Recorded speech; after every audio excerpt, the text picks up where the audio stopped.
return to regular session. Motion to return to regular session at 7:03 p.m. Can I get a second? And Mr. Plasko? Lori Knudsen. Aye. Tom Heck. Aye. Scott Fishel. Aye. Linda Grassi. Aye. Jennifer Harden. Aye. Motion carried.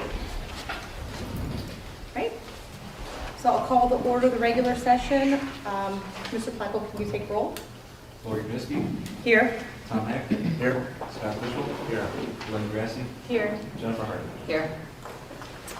Stand for the pledge of allegiance. Pledge allegiance.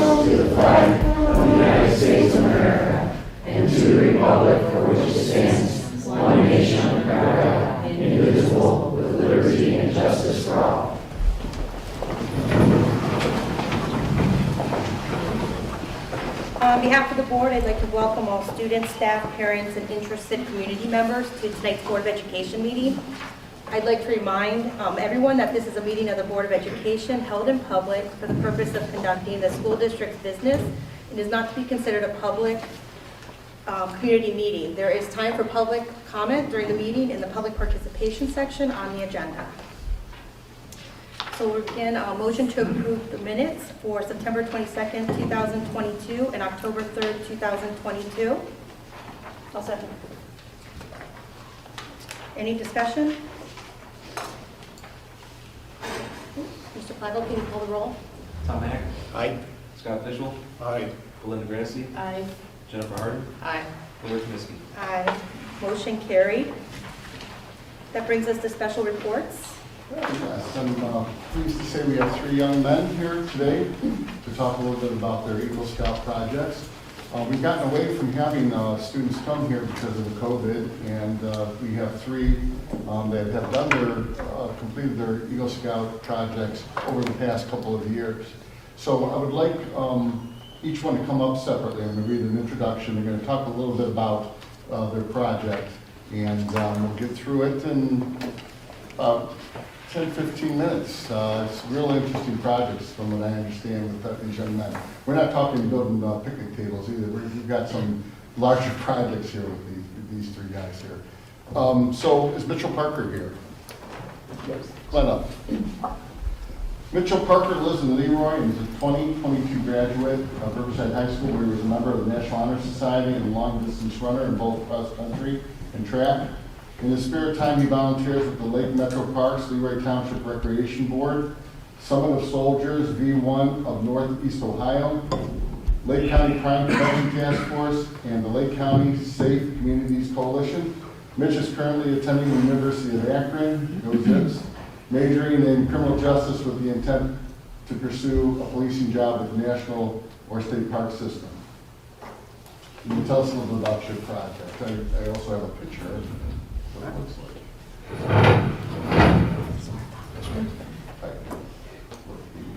So I did a memorial to first responders with PTSD. I made it with a brick walkway up to a granite stone memorial that had two inscriptions on it to just show support for first responders, as well as it had the symbols of each of the 5 main first responder groups. On the bottom picture to the right, you can see a flagpole. And the stone underneath that stone and flagpole is in dedication to Lieutenant Mark Wagner, who passed away due to suicide from complications of PTSD. And then in front of the memorial, which you can kind of see in the top right picture, there's some engraved bricks. Those are in support, to show support of some of the first responders that have passed due to PTSD, and their families or police department want them to be recognized for their work that they did. I chose to do a project like this because I've been involved with policing my entire life. My dad's a police officer, and so I've met tons of first responders and over the years, and one of the ones I looked up to for a long time ended up dying to suicide from PTSD. So I wanted to do a project to show what first responders mean to us, because they put in the work through their lives, but they're not as recognized as veterans. To my knowledge, there is nothing like this in the country. I just really want to make sure that this was here for someone. Where is it exactly?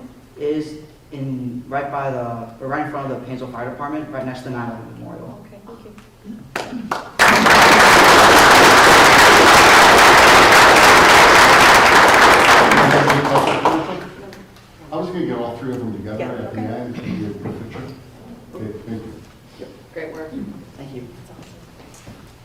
Next up is Alexander Weiss. He's now 14 years old and lives in Leroy Township with his father, 2 brothers, and also in Concord with his mother. At 5 years old, he joined the Cub Scouts Camp 179 in Concord as a Tiger Cub Scout and completed 5 years of Cub Scouting, earning the Arrow of Light Award, which is the highest award that a Cub Scout can earn. In February 2018, Alexander crossed over into the Boy Scout Troop 68 and began working on his path toward Eagle Scout. Alexander is a sophomore with a full schedule of college, prep, AP, and honors classes with a cumulative grade point average of 3.875. Noteworthy is that during the COVID-19 pandemic, Alexander started the 2021 school year as a 7th grader. He completed the 7th grade early and petitioned the school administration to allow him to accelerate academically.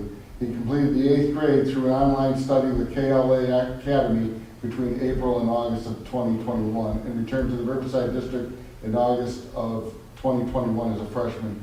He aspires to attend the Ohio State University upon graduation, pursuing a degree in engineering.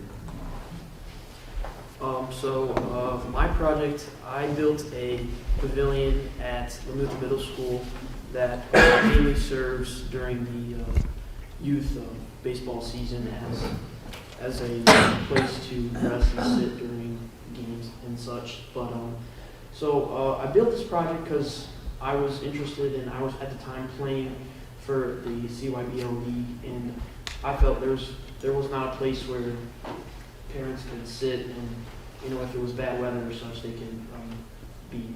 So I decided to build this project right next to the snack bar at Lamuth Middle School. This is the project I built. So It was a little while back, right? yeah, I built this project in, I believe I completed the project late in 2019, and I spent about 620 hours cumulative with everybody helping out to build this project, and Not too many people know this, but in back of Lamuth, we have baseball fields. We have 9 of them. Some are smaller, but we have 9 baseball fields. Yeah. It's a nice area. Very good, thank you.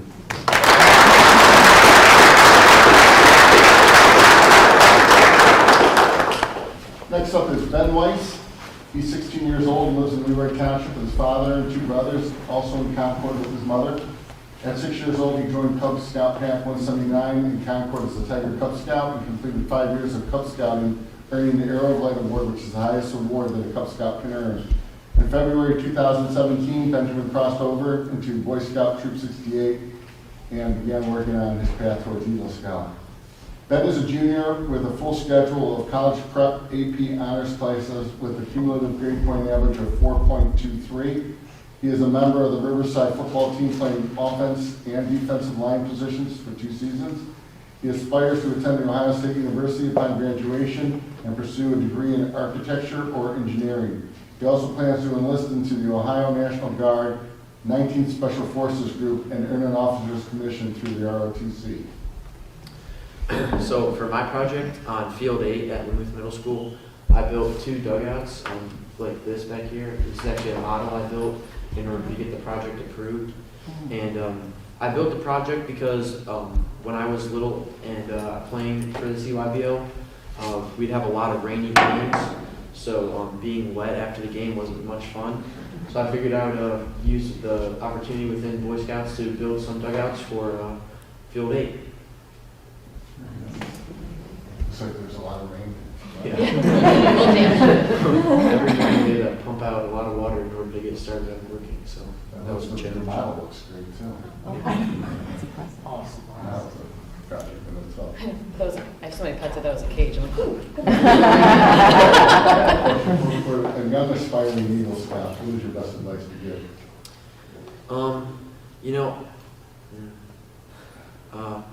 I would just with everything that you do, just do it to the best of your ability, and just do it with passion. And one more question. How bad are you going to beat Lakeside? Well, We hope to shut them out. we have all 3 of you.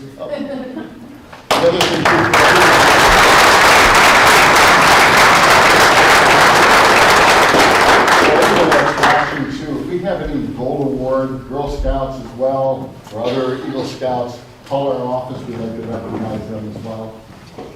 Usually I hear to put about who's getting these awards.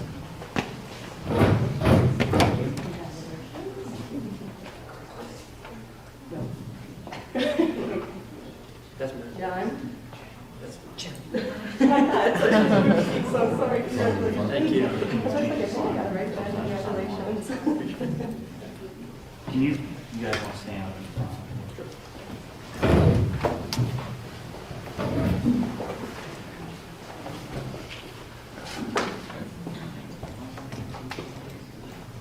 Congratulations.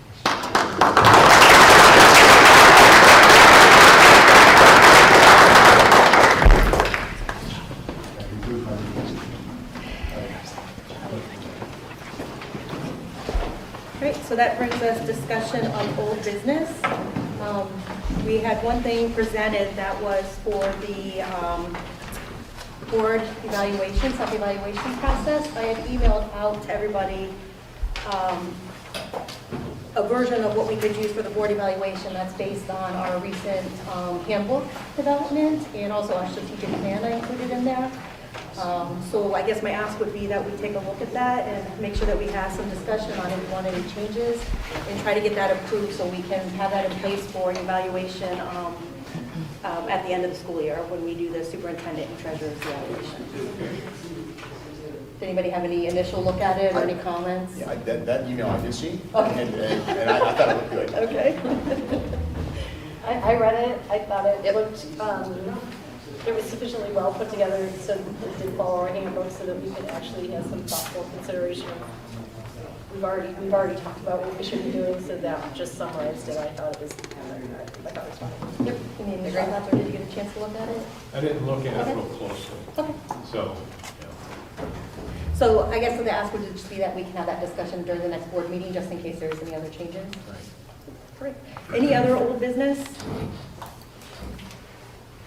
All right, then that would bring us to new business. Mr. Fischel, I believe you had something you wanted to discuss in regards to the employment process? yes, I think there's going to be a lot to the discussion. So what I was looking at was making things better and tighter, if you will, so there's no gaps, especially legal gaps. And part of the thought is when we hire somebody, there might be a gap somewhere between the actual hiring and the board approving that hire. I've spoken with a few different attorneys about it, and I think that it's going to take maybe an hour's worth of discussion to go through it, and maybe even more than one meeting. So for me, I would probably table it and not really go into too much of it right now. And we have to consider, do we want to do an executive session or a special meeting?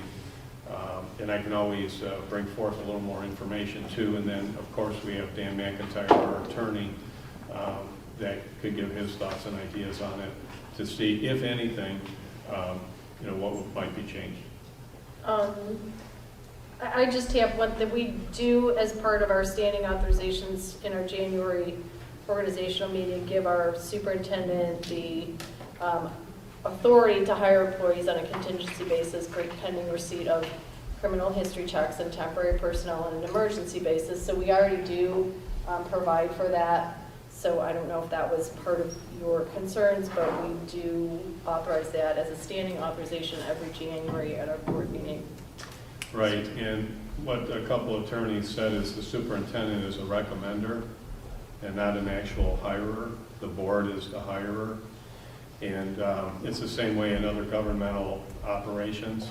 And so what I would ask Superintendent Kalis is, do you actually sign to hire every person that's hired, or does someone else sometimes do that? We have a process. I mean, we typically don't put people in positions unless they have some type of background check. But we have put them in certain circumstances before board approval for certain positions. We're short a person, we don't have a lot of time. Typically, we'll let the board know. But yeah, we do have them in positions prior to being formally hired by the board. It's a practice we've been doing for a very long time. Like Mrs. Grassi said, it's a standing authorization. We don't do it very often, but on certain occasions we do. They don't receive an employment contract until it's board approved, and then the board president and myself sign all those contracts. Right, and so, again, my question would be, are you actually signing documents with these people because you have, the board has given the superintendent We don't have the right to do I that? can't remember signing anything. Yeah, and that's what some attorneys have said could be a problem, since we've given the superintendent the right to do that. If someone else is doing that, they don't have the right to do it. And so we need to maybe take a closer look at that. I'll clarify, I'll try to anyway. The recommendations always come from Dr. Kalis or the superintendent. So he's always involved in the hiring process. Right. So, Right. like on the agenda, it always says recommended. And that's exactly what the attorney said. The superintendent is the recommender. We on occasion have letters of intent too, if we're placing teachers in positions or it's late in the game and they have to give a resignation to the district. We have to give them something to show them that we're committed to having them there, so long as the background checks and everything else is back, clear. Usually you get those quickly as soon as they get fingerprinted. But we've done letters of intent that I have actually signed those. Right. So it's just something I think we might want to take a closer look at, and I could bring some information to the board, and then we might want to have some further discussion and have our attorney take a closer look at it to see if anything might be changed. Would that be an appropriate place, though, to go through personnel first? Going through the person, aren't you on the personnel committee?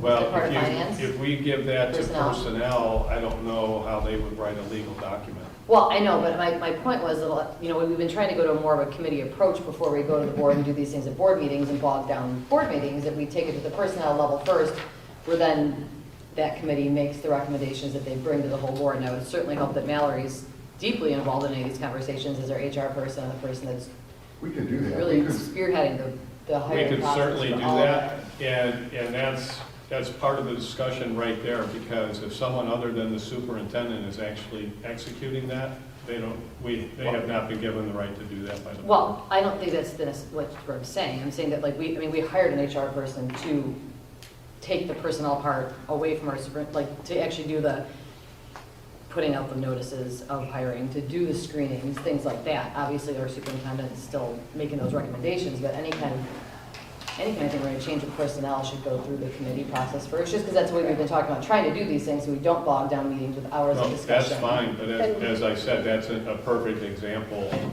The superintendent's name is not on the document.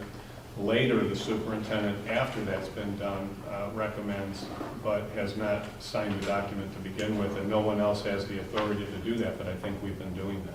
Well, yeah, so I think what Mrs. Harden is suggesting is that whatever information you have, to bring it to that next finance and personnel meeting. Oh, like I and start said, getting it yeah, out. happy to do that, Okay. yeah, All right. absolutely. I think that's a good place to go. If we know when the next meeting is, I can see if Dan is available, Dan can attend the meeting as well. The personnel and finance committee. Yeah. Yes, we him come have in and he can answer those, the questions, or if there's a better way of doing something, maybe he might be able to suggest that, so. we have them every month, the Thursday before the board meeting. And as committee structures, it would be helpful if committee members can attend those meetings, so that hasn't always been the case. And so just as a note, this November 1st and 15th, I will not be here. I will be out of town. So if we're looking at having a meeting before that date, that's going to be kind of tight. But So- anyway, it's just Well, we won't have it, obviously, unless you're there, but when was the? when was 1st through the 15th, I'll be out of town. So I think we should, And I think our November meeting is accelerated because of Thanksgiving. but I think we should actually look at those. We set those committee meetings up front. If we know we're not going to be around for the committee meetings, we should be rescheduling those well enough in advance so that we can make sure that we have attendance at the committee meetings, because it's been a while since we've had full participation at our finance and personnel committee meetings. Yeah, and that's a great idea, and I'm just saying for this November, we might be a little tight on that. And so we can work out the agenda and take that to personnel and then bring it out to personnel. So it goes through a more normal process. When did, you know, what date your personnel, finance and personnel committee meeting is? It's the the 10th? Thursday before the board meeting, right? That will change. We'll change. Yeah, I'm just not going to be here before we have a meeting, so. Okay. We have curriculum on the 16th, and that would be the only day I could do it, so before the meeting's the 17th. Or the 17th, the morning of the 17th. So we'll let you work out that schedule as far as the date. Anything else? That's it for that, for now. Okay. Thank you. Any other new business? All right, that brings us to the Board of Education Committee and Liaison Reports. The first one is the Superintendent's Business Advisory Liaison Report. We did have a meeting just recently with introducing some new business members into the Business Advisory Committee. And we discussed the strategic plan with them, introduced them to the strategic plan, and also Dr. Bassett asked for something about what does the profile of a graduate look like for the district. I guess they did that exercise approximately 5 years ago or more, and he wants to kind of refresh it and make sure that we're looking at the same thing. So the business owners from across the community will bring in some of those ideas at our next meeting, and I think also we're slated to take a look at the welding lab. So they were all really excited about taking a look there also. Any questions? All right, so Curriculum and Programming Committee and Alumni Association, Mr. Fischel. Yeah, so in the curriculum, the one item that people would take note of is in the 8th grade required elective. The students will, there's going to be a new requirement. The students will receive a half a high school elective credit for doing so. There will be options, things they can choose from. And there are other things in the works, and we'll report as they become clearer. What is the half credit for? I'm sorry. It is an elective, and there will be different options. Business management, there will be different trade type opportunities. There will be options the students can choose from.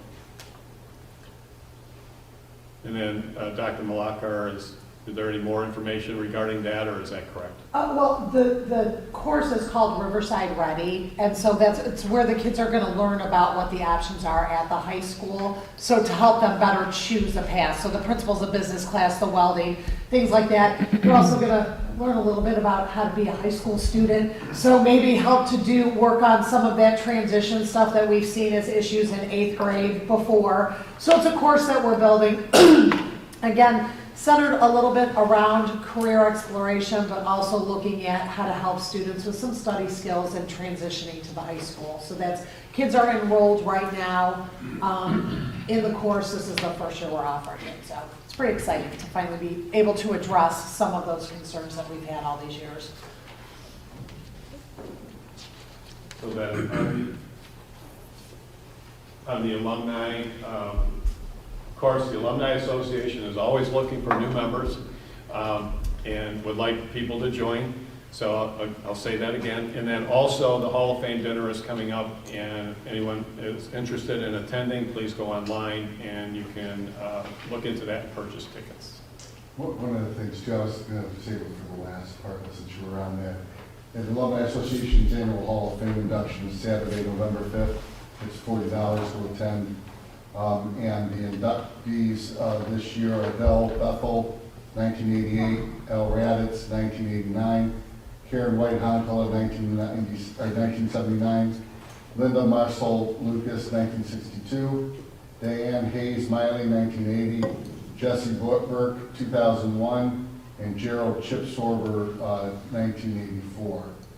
I wanted to congratulate them. We'll probably have maybe another presentation, maybe with pictures after the event is over, and present it to the board at the next board meeting.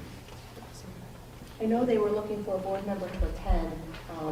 I know you were I'm out gonna of be out of town. town, right. I actually am double booked that night also, so they were going to reach out to the rest of the board. So I think we were the ones that attended the last one, so. Yeah, I should be able to attend. Okay. November 5th. Okay. Yeah, they were going to reach out, so I just wanted to make sure you were aware. Anything else? That's it. All right. That brings us to Buildings and Grounds Operations Committee and Legislative Liaison, Mr. Hack. All right, so we had a Buildings and Grounds meeting on October 11th and covered a number of things. There was a lot of rain in September, which resulted in some leaks in various buildings, but the maintenance crew under Mr. Arlesic were able to address them and take care of them. There are some software issues with the operational software that runs the boilers at Parkside and Riverview, and we're working through some issues. I think that the issues are, the buildings are still usable, obviously, but they're not operating.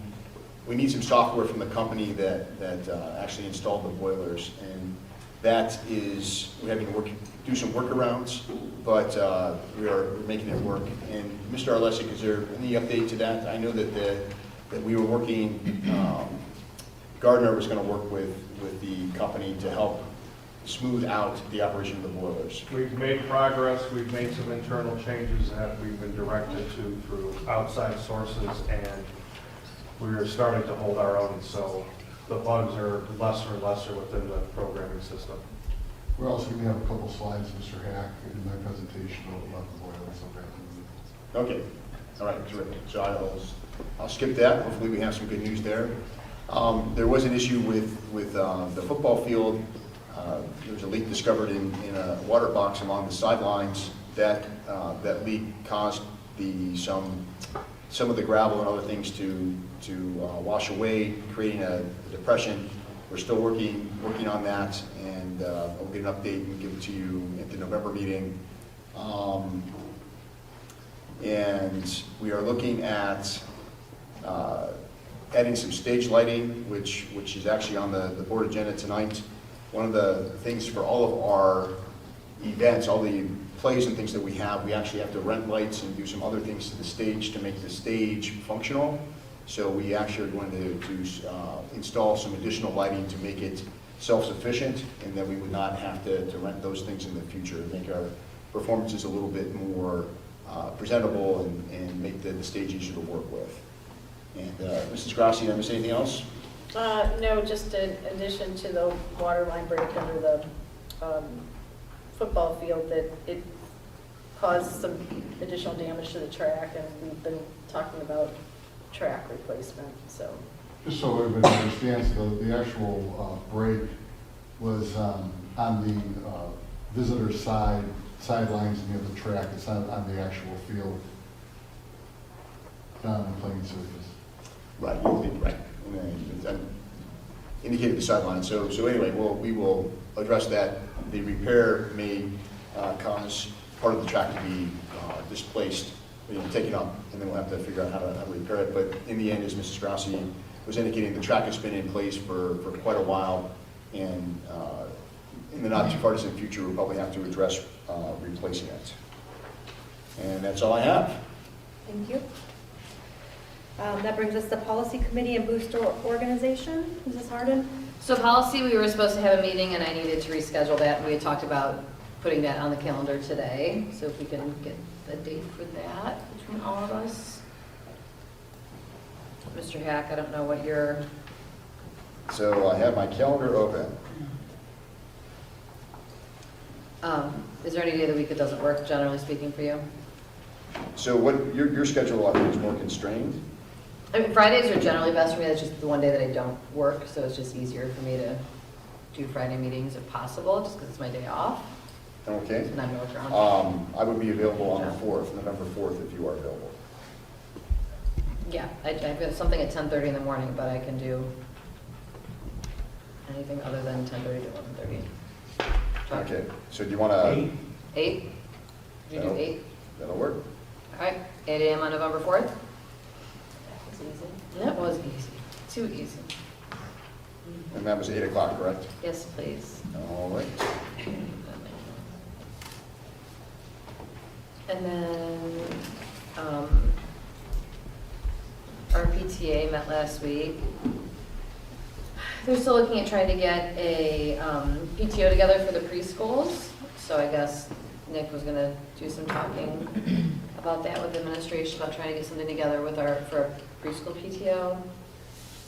They are looking at different ideas for the community icon, just a way to do it, maybe not quite so chaotic and crazy.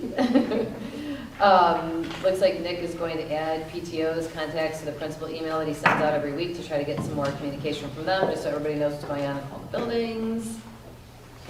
And then there's a whole bunch of everything, obviously. All the buildings are doing all kinds of really great things to keep their families, involved and the kids involved. Lots of spirit nights coming up between all the different buildings. All the usual good stuff that they do to make our, raise money for the buildings and do great things. So, that is it.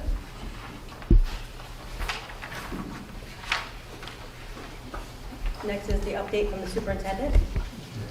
We said our enrollment on this year again. I just wanted to make the point that a lot of times when we talk about enrollment at the end of the year, things change within the first few weeks.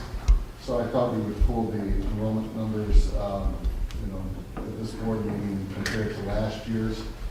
Last year's numbers on October 27th, we had 4,262 total students.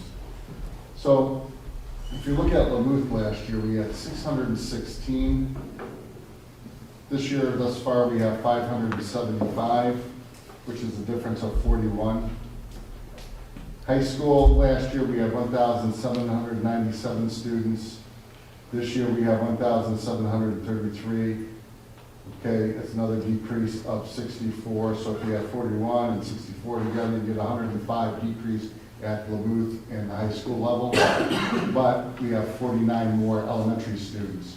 So it's a net loss of 56 students district-wide. So we're steady. That could change. In a day or two, you could have a few more, a few less. Okay.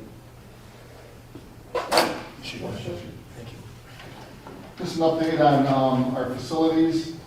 NV5 has met with all the board members individually, various administrators, and RLEA, which is our teachers union. They will also meet with OPC, which is our certified staff union in our district.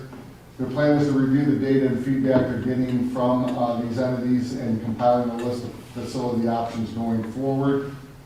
Also looking at the options and developing some type of cost estimates for each potential option. NV5 plans to meet with central office administration again before the end of the calendar year. And that's basically the update we have on NV5. Transportation update. As most of you may have seen in the news, we've initiated some coverage with Channel 5 and Channel 8 about the shortages we have with our drivers, our operators. And we also had news coverage with News Herald. It wasn't solely about Riverside, but just general, lack of drivers in districts, neighboring districts. Since these stories aired, we've had 7 potential drivers sign up for a pre-service class a couple weeks ago. 6 of those drivers took and passed the class, which is good. And the 7th driver passed the class in September at a different location. 5 drivers right now are working with our on-board instructor to finish up their training. And we can't be more happy knowing that we might have a couple extra drivers coming. Like I said before in previous board meetings, what they do over in transportation is nothing shy of a miracle with the lack of drivers we have over there. And every day they find a way to transport our students. It gets pretty hectic for anyone that's out there. They have students at Riverside and they get on the announcements.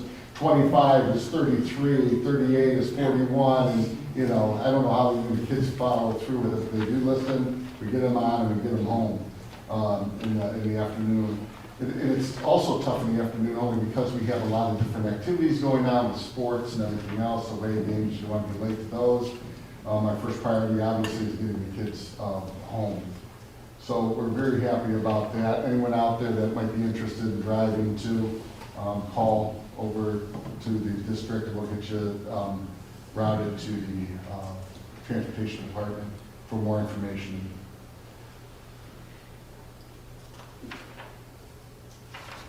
We have Auburn Career Center purchased a robot, and they use this robot for teaching the kids how to code and programming and a really neat thing. If anyone was at our Madison football game, it was out there jumping around.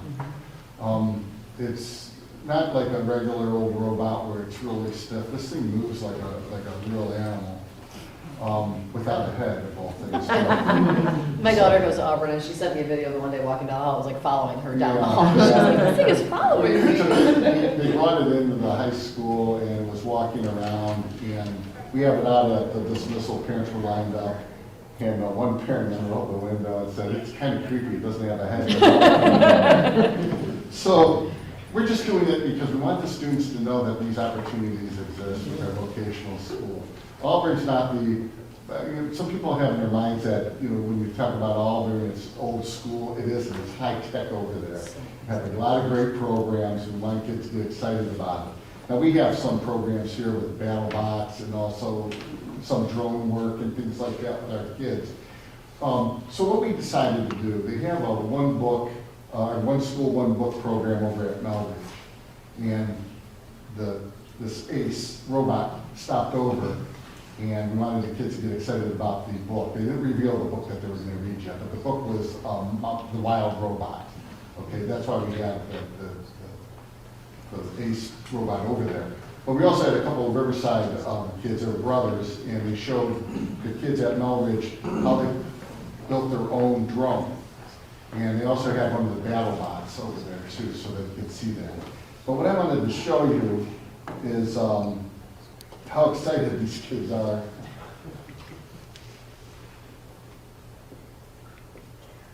I have a video here.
And that's right there.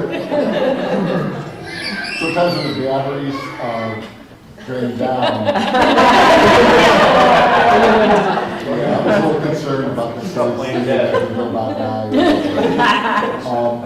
It was, Jamie, wasn't it Mrs. Sternberg, was she the one that?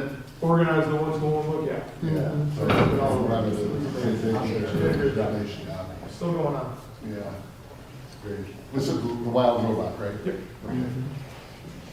I just wanted to share that. We're pleased to announce that we have another school safety officer at Melridge. His name is Mark Rich. And so far we have officers in every one of our buildings except Riverview and Parkside at this point. We're working to see what we can do about staffing over there as well. A couple weeks ago, Bobby Rowland, our SRO, and I went around to all the schools, every school in our district, as well as our preschool, and did safety checks. And things are looking good. People are starting to follow protocols.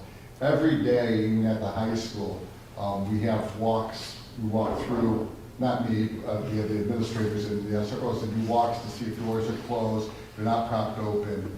And if they are, we get after the people that have propped them open. But lately, we have not had any breaches like that, any open doors. We hope that continues. We figure it will now that the cold weather is coming too. A lot of times, like in the welding lab, it's awfully hot, trying to prop open the door. We close those doors, now we're opening up windows instead. Because it's high enough over in the welding lab. Also, we had the Halloween Spooky Fest. National Honor Society and students coordinated and hosted the first ever Halloween festival at Riverside on October 22nd. Kids really enjoyed having, it's kind of like the Winterfest that we have. It's just something we did just special for the kids. They enjoyed it. We also have our annual Veterans Day event coming up. Riverside campus will host it at the RHS Auditorium on November 11th, which is Veterans Day, at 11 a.m. Any veterans out in our community that would like to attend, we would love to have them. There'll be some musical performances and tributes. Some people will be reading tributes to loved ones that have served, and there'll be a lunch served there as well. It's a way of saying thank you to our veterans in honoring them for their service. Also, it's the first time since 2019 that we have the Fall Play and Senior Citizen Appreciation Night. For those people who aren't aware of this, we have the senior citizens come in on the first night that we have the play, and our foods classes prepare and serve food to our seniors, and then after they're done with dinner, they go over into the auditorium, which is right next door to the cafeteria, and they enjoy the play Fox on the Fairway that's performed by our theater group. It's free. It's for seniors, so they can just come in. Also, we have the OHSAA playoffs. Volleyball is playing tonight as we speak in the district finals against Massillon Jackson at Hudson High School. For those people that don't have anything tomorrow, the football is hosting Ashtabula Lakeside tomorrow at 7 o'clock. It's the first time in 16 years the football team went undefeated in conference play. And also we have the girls cross country will compete at the regionals on Saturday at Woodland High School. We're very proud of our sports teams. They've been very successful this year. I would like to have Dave Boris come maybe at the end of the fall season to give an update to the board and about the programs and how things are going. And I'd like to turn it over to Michelle Gifford. Michelle needs to do and would like to do a report that's required by the state of Ohio. We figured tonight is as good as any other night. And she told me she's not going to be real long. A lot of slides, but she said about 3 minutes. I talk fast.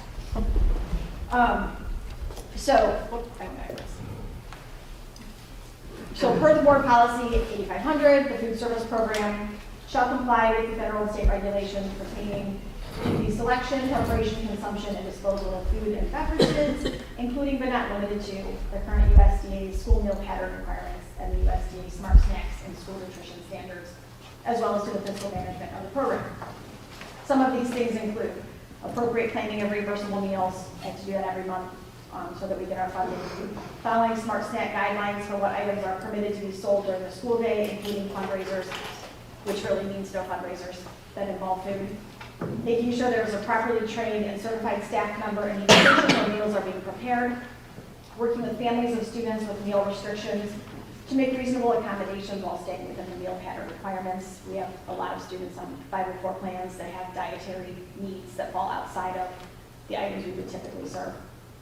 Managing food, supply, and labor costs to keep the program operating independently, and making sure all staff are trained properly on food, safety, and sanitation. The update from last year, I did not do one, so this is just a recap. From August of 2021 through June of 2022, our kitchen served 741,936 meals to students in 8 buildings, including the 2 in Fairport Harbor. All students ate breakfast and lunch at no cost for the 2nd year in a row, which yielded the department over $2 million in revenue from federal and state reimbursements. We were able to use our additional funding to replace the floor in the Riverside High School kitchen. It was causing us to be dinged by the health department every time they came in due to cracks and things like that. And we were able to purchase 2 new freezers for Buckeye Elementary School. We were able to purchase Bluetooth thermometers for each kitchen and a menu planning program that will assist with USDA compliance. And the nutrition staff received a much-deserved pay increase, which is paid for out of the food service account, not the general fund. And we have plans for spending down our additional revenue. We are only permitted to have so much of an excess in our fund for the year. For this year, meals are no longer free for everyone. We have returned to the paid, reduced price, and free categories, so families have to apply to see if they qualify for those. Our federal reimbursement rate increased significantly to ease that transition, so some changes were made. As an example, for every free meal I claim, we get $4.33. Last year, that rate was $3.66. It also changed for reduced price and paid.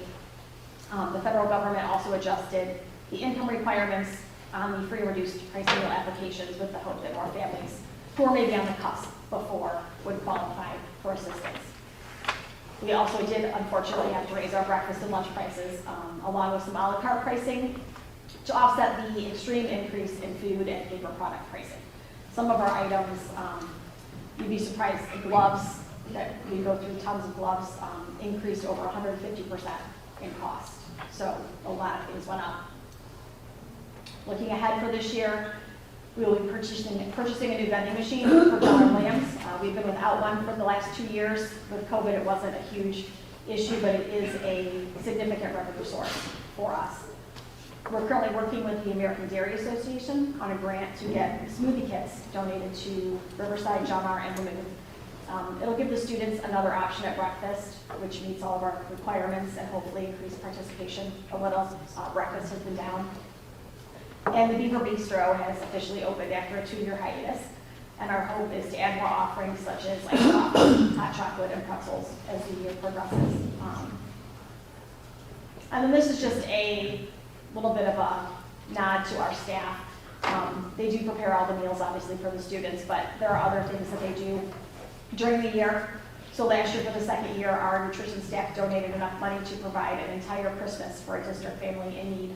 We got those children gifts and food for the holiday meal.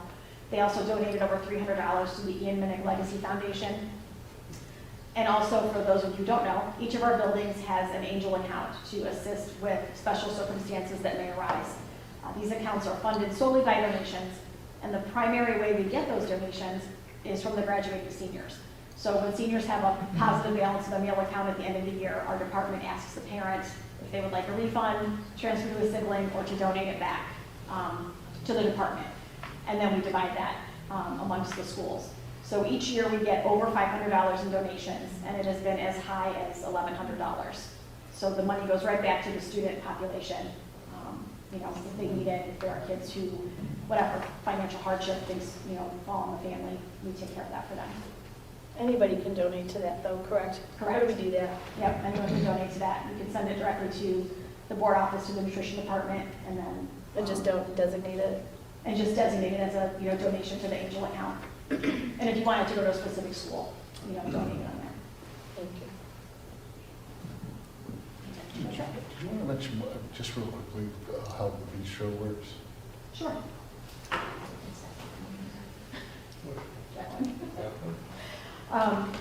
So the bistro is run by the units at the high school, the special ed units. And we have a new person in charge of it. His name is Matt Parrish. I don't know, I think he's with the RAVE program. And he will work with the students in the units to train them on how to run the point of sale system, how to handle transactions with the students who come in, count the money for the deposit, clean, do inventory. We have them count all of the inventory and then give it to Mrs. Mattern, and she includes that with the high school inventory.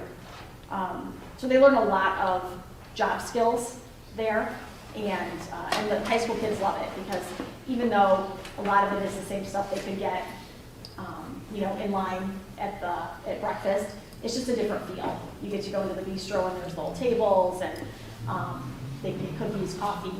It's just a different vibe, and they enjoy it. He's a job coach, correct? Correct. So just, I don't know if people are aware, but, you know, job coach, that's what, those individuals will get the same type of services once they graduate. They're eligible for those services, and I think it's really important that we are doing that because we start that process with them while they're in school, and then they can continue with that type of service in a different type of operational standard, I guess, because it's outside agencies that provide these services. But they continue that type of thing after in order to prepare them for an eventual in the job market. So I think it's a great thing that we're doing. That's going back and forth between our Gray Community Vocational Program and then spending half time here at the high school helping to get this bistro back up and running. We have been shut down since COVID. So I'm very excited, I don't hear me clapping, that it's reopened and that we're able to start to get our students to get some of the skills. We call them kind of like it's a step in between, you know, what we have on site here going into then the community and establishing even greater skills in terms of, it almost operates like a little bit of a kind of Starbucks coffee shop atmosphere. Yeah, it's a feel-good kind of a thing, especially like it's just meaningful to me, and that's the industry that I work in right now. And so we do that out in the community with the students once they've graduated. So it's an important need, and we're filling that, and I think it's great. So I do have a quick question, because I had some parents ask about the free and reduced lunches. They thought there was a deadline to apply, but that's not true, correct? No, You can they apply can- at any time. They can apply at any time during the year. It was just when the free program was stopping, so I think that maybe was the So confusion. sometimes there's a confusion. If they qualified for meals, say last year, they qualified, their status carries over until October 3rd, around then. So they have to apply before then if they want their continuation of benefits. But anyone can apply, I mean, they can apply in May. Okay. Like if there's a change in life or something Yep. that they need to. Yeah, you lose a job, your status changes, absolutely. Thank you. I'm going to turn it over to Rich. Now, for the boring part of this lovely meeting. Okay, for those who may not know, over at Lamouth, we had some older failing boilers. And right around the first of the year, boiler number 1 went down. We nursed it as long as we could, and it finally blew out the side. So we went to boiler number 2, which was basically our backup.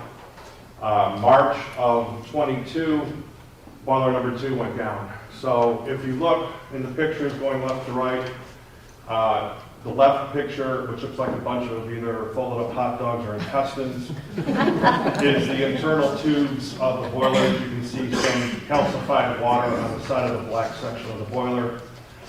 Several of those sections at the bend sprung leaks, therefore rendering that dead. If you can look also, you can see just a lot of rust were on the individual units. They were tired, they're old, worn out, they did their time, and now they're gone. So once we lost the heat in March of the 21-22 school year, we brought a trailer that looked like a camper, and inside the camper was a fancy boiler that provided heat for the remainder of the heating season there at Lamouth. So we were nice and warm and toasty, even though it kept us up all night for 2.5 months. Now we have these lovely little things. They are temporary heat. So what has happened is the new boilers are in place. The new boilers are plumbed in place. All our motors and pumps are in place. All the insulation is in place. It looks shiny and pretty and brand new, and it's quiet. That is because we're still missing a couple of key components in order to fire the boilers and not kill people inside the classroom. So this is our temporary heat. This was provided to us free of charge by SA Communal because they are the contractors doing it, and they have not met their deadline, so they felt it necessary to provide us the heat. We didn't thank them because they should provide us heat. So as you can see, these are 2 new boilers. They are brine boilers. Each boiler is 2.5 million BTUs. They are hot water circulated boilers that go out throughout the school. They are wired, plumbed, and ready to go. All we need is the flue to go into place, and once the 3 locking collars are found somewhere in this great world of ours, they will install the flue, and we will fire up those boilers, and then we will monitor them to make sure that they are working correctly. The upside to all of this delay is the fact that the temporary boilers that you saw have screens in them. So as we're pushing water through the boilers and we're pushing water through the school and returning it back into the boiler room, we are screening out a lot of impurities, calcified items within the pipes, along with any other minerals or deposits that were in the pipes from sitting so long when we shut them down. The hope is, according to SA Communal, they will have the flue collars next week, and we should be firing it. We have heat, the children are warm, the teachers are warm, I'm happy, Jim's happy, hopefully the board is happy, and the parents are happy. But the upside is they're losing $500 a day, and we are now on day 11. So the more money we can recoup, the happier I am, because it's less that they can make off of us. As you can see, we have new piping. So the new piping has insulation. We have new valves that shut off properly. Off to the right there, you'll see those boxes.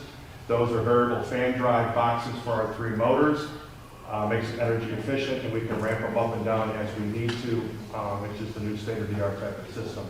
So everything in the boiler room is new, and we also added a new backflow device in our boiler room, which we did not have functioning at one point. We have a new pressure relief valve or valve in the building. We are actually pulling, to bore you with these numbers, 120 PSI coming off of the street into our building. The only one at 60, so we have to reduce that a little bit. So everything in the boiler room is brand new. We have 360 feet, I believe, of brand new copper, anywhere from 1/2 inch to 4-inch piping. It's all insulated, and it's going to work great once it fires up. Any questions? Just to put a note on that, so when the last boiler at Mammouth went down in March of last year, and we signed a contract to get the boilers replaced, they said, no problem, we'll have it done by August 1st. No problem with that whatsoever. August 1st rolls around, well, we'll have it in before the heating season. Well, that obviously didn't happen, but I'm grateful for Mr. Arlesic and his staff for keeping the building warm, and I am also grateful that the company that is doing the work is providing us the heat gratis, because that's very important, because we held up our end of the bargain, and now they're doing that as well, so that's good. One thing I'd like to add too, with the previous boilers, we knew they were at the end of their life, but we had to follow this thing called Ohio Revised Code and do an RFQ for an architect, get them on board, spec it out, bid it out, open bids and all the things. So we were already in that stage. It's not like at home, if your furnace goes out, and call up someone, they come out and fix it tomorrow.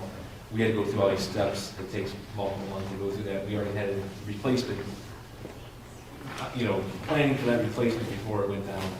So it wasn't like it wasn't reactionary. We knew it was coming, just the old boilers failed. Yeah, we absolutely had 2 months earlier than we had contingency plans in place. We had the temporary heat. We knew we could do all that. We were hoping they would last through the heating season last year, but it did not. But we had contingency plans in place, and we did not have any issues with having classes last year. Yeah, the problem is they were telling us in October it'd be 10 more days, So they were able to bring in the temporary heat within a few days, hook it up, and look where we are. We're almost in November now. I have one more thing I would like to mention to conclude my report. Unfortunately, we had another employee pass away. Steve Donnelly in the Transportation Department passed away after a long illness on October 19th, 2022. He came to the Riverside Local Schools as a classified substitute bus driver in December of 2001, after he spent 27 years of service as a Euclid Fire Department, in the Euclid Fire Department. Board approved him in October of 03 as a transportation operator, so he's been with us post-career as a fireman for 21 years. And we just wanted to extend our condolences to the family. He was really great with interacting with kids and everything else, and we sorely miss. That concludes my report. Thank you. That brings us to the treasurer's report and committee update. So finance and audit and personnel committee and strategic plan liaison, Mrs. Rossi. Sure, I don't have any updates on the strategic plan, so I'll just get that out of the way first. I know that we're working on getting some of the goals and whatever shored up and getting those plans together, so hopefully we'll get some information on that soon. I know you guys are doing some meetings. Those are mine. Oh, Okay. Just so you know. It's not mine. I don't get that fancy. So we had a finance and personnel meeting on October 20th at 8:15. We now allow our personnel portion to go first so that we actually have time to discuss that information before we dig into finance. So we had also talked about the bus driver positions that are being filled and the individuals who are going through that process. One thing I think I asked a couple of questions on was that we have one individual bus trainer that everybody sits with, so I don't know if that's problematic, not problematic, but we only have one. So all of the individuals have to go through the process with the one person who does the training with our bus department. So we talked about that. We talked about all the individual items that are on this board agenda, and nothing stuck out significantly. We also talked about the additions to our SRO and our safety force staff. So we still are recruiting for 2 positions at Parkside and Riverview, and hopefully those positions will come online soon. We talked about the security vestibule for Riverside High School that we have or are having an RFP for the architect. It's out right now. It's out right now. And so hopefully we will have that on the board agenda in November. And the security booth should be here by December, and we're hoping, like everything else. So we're hoping that that will be here by December and that will be put out here in the vestibule here. The annual audit, we talked about that, that's still in progress, so we'll have more information on that. We, in addition, talked about the item that we have on the agenda for the furniture for the treasurer's office, which, if anybody's been in the treasurer's office, that office is in much need of some updating, so we're doing that. We discussed the treasurer who is going out, Mr. Placco is going out to the different communities now and doing updates with Concord Township was done on October 19th. He went to a trustee meeting. Painesville Township was 10/24, so that was just this week. Leroy declined for October, but you're in conversations with them to do November, and Painesville City and Grand River will let us know when they would like to schedule that. Yeah, I have since confirmed Grand River for November 9th. And so we're just trying to give them some updates on what's going on in the school, and they appreciate that. And then we reviewed the financial reports. We talked about perhaps in November, when we're talking about the 5-year forecast, reviewing the other funds that are also, like one of the funds is the school nutrition fund. Again, those are separate funds from the general fund that obviously bring in a lot of money to the district, but they are also able to pay for their own expenses, and so that's a positive that those items don't come out of our general fund. We were prepared, Mallory was prepared to discuss the concerns about our hiring process, but Mr. Fischel was not in attendance at that meeting, so we moved on from that, and we can discuss that at our next meeting.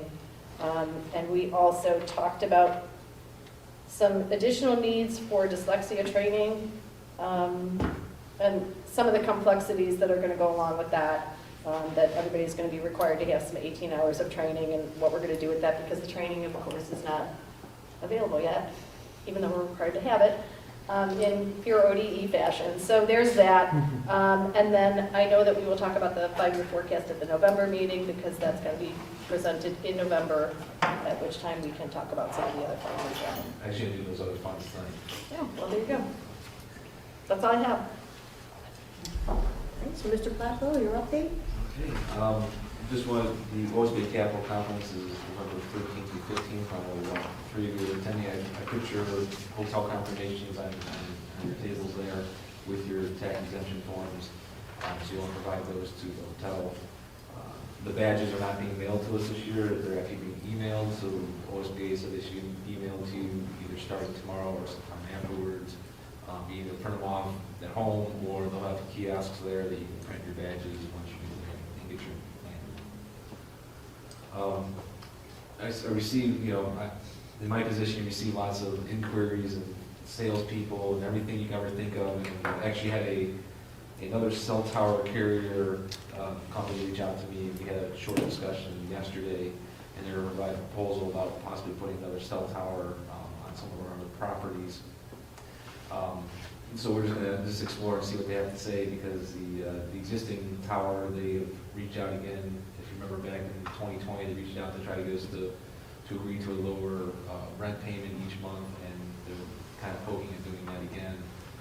So it's just kind of exploring that, and I'll bring that to the finance if it's anything worth exploring further. Do we have a conflict with are we allowed to have two? Yeah, I mean, they wouldn't put it at the same property, but it could be at Lamouth or Riverview or something like that. But that, you know, there's still, we're just in discussion, so it's, you know, we haven't talked to any townships and if it makes sense to have them there or not make sense, or, you know, all the other challenges that come with it. So then tonight, I also have a short PowerPoint slide, so if you thought the robot was exciting, you're in for a little treat here. So, you know, last month, the board approved what's called our permanent appropriations. That's essentially our budget for the fiscal year.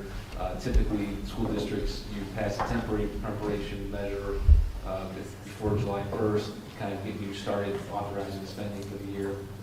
And then you have to have the permanent appropriations approved by October 1st. And I have hard copies for the board, so we have to turn around. So we don't really discuss it in the regular board meeting too much. We usually talk about the committee, but the school district has many different funds. And so on this slide here is just a short list. I know it's kind of hard to see if you're not up close. So we do appropriations that are called at the fund level, which is the board approves basically a dollar number for that fund, and that's kind of the spending limit in that fund. We can always change it at a later time if we need to. We always focus on the general fund. That's our main operating fund. That's what we do the 5-year forecast with. But there's also many other funds. We have 25 total active funds. So I thought I'd go through part of this list tonight. Next month we'll do the 5-year forecast, and then in December we'll go over the other funds that we don't cover tonight. Just to kind of give a general idea of what these other funds are, because essentially if it wasn't for these other funds, these items have to run through the general fund, or it would not be possible to do. So, you know, back in September, we approved a total appropriation of all funds of $62,990,000. About 76% of that is our general fund, so our general fund appropriation is $47,850,000. Our second largest fund is our permanent improvement fund at $3.5 million, which is about 5.6 of our appropriation. So the next several slides, we're just going to kind of go over what the purpose of each of these funds are, just a little bit of information about them. The interesting about school districts is there's what's called a USAS manual, it's the Uniform School Accounting System manual, and so it tells you what fund numbers to use. So every school district in Ohio uses the same fund numbers for the same purposes. It's not like other government entities, the fund numbers could vary a little bit in how they account for things, but for schools, it's all standardized across all school districts. So I pretty much on the coming slides, I list what the fund is and what the legal definition is kind of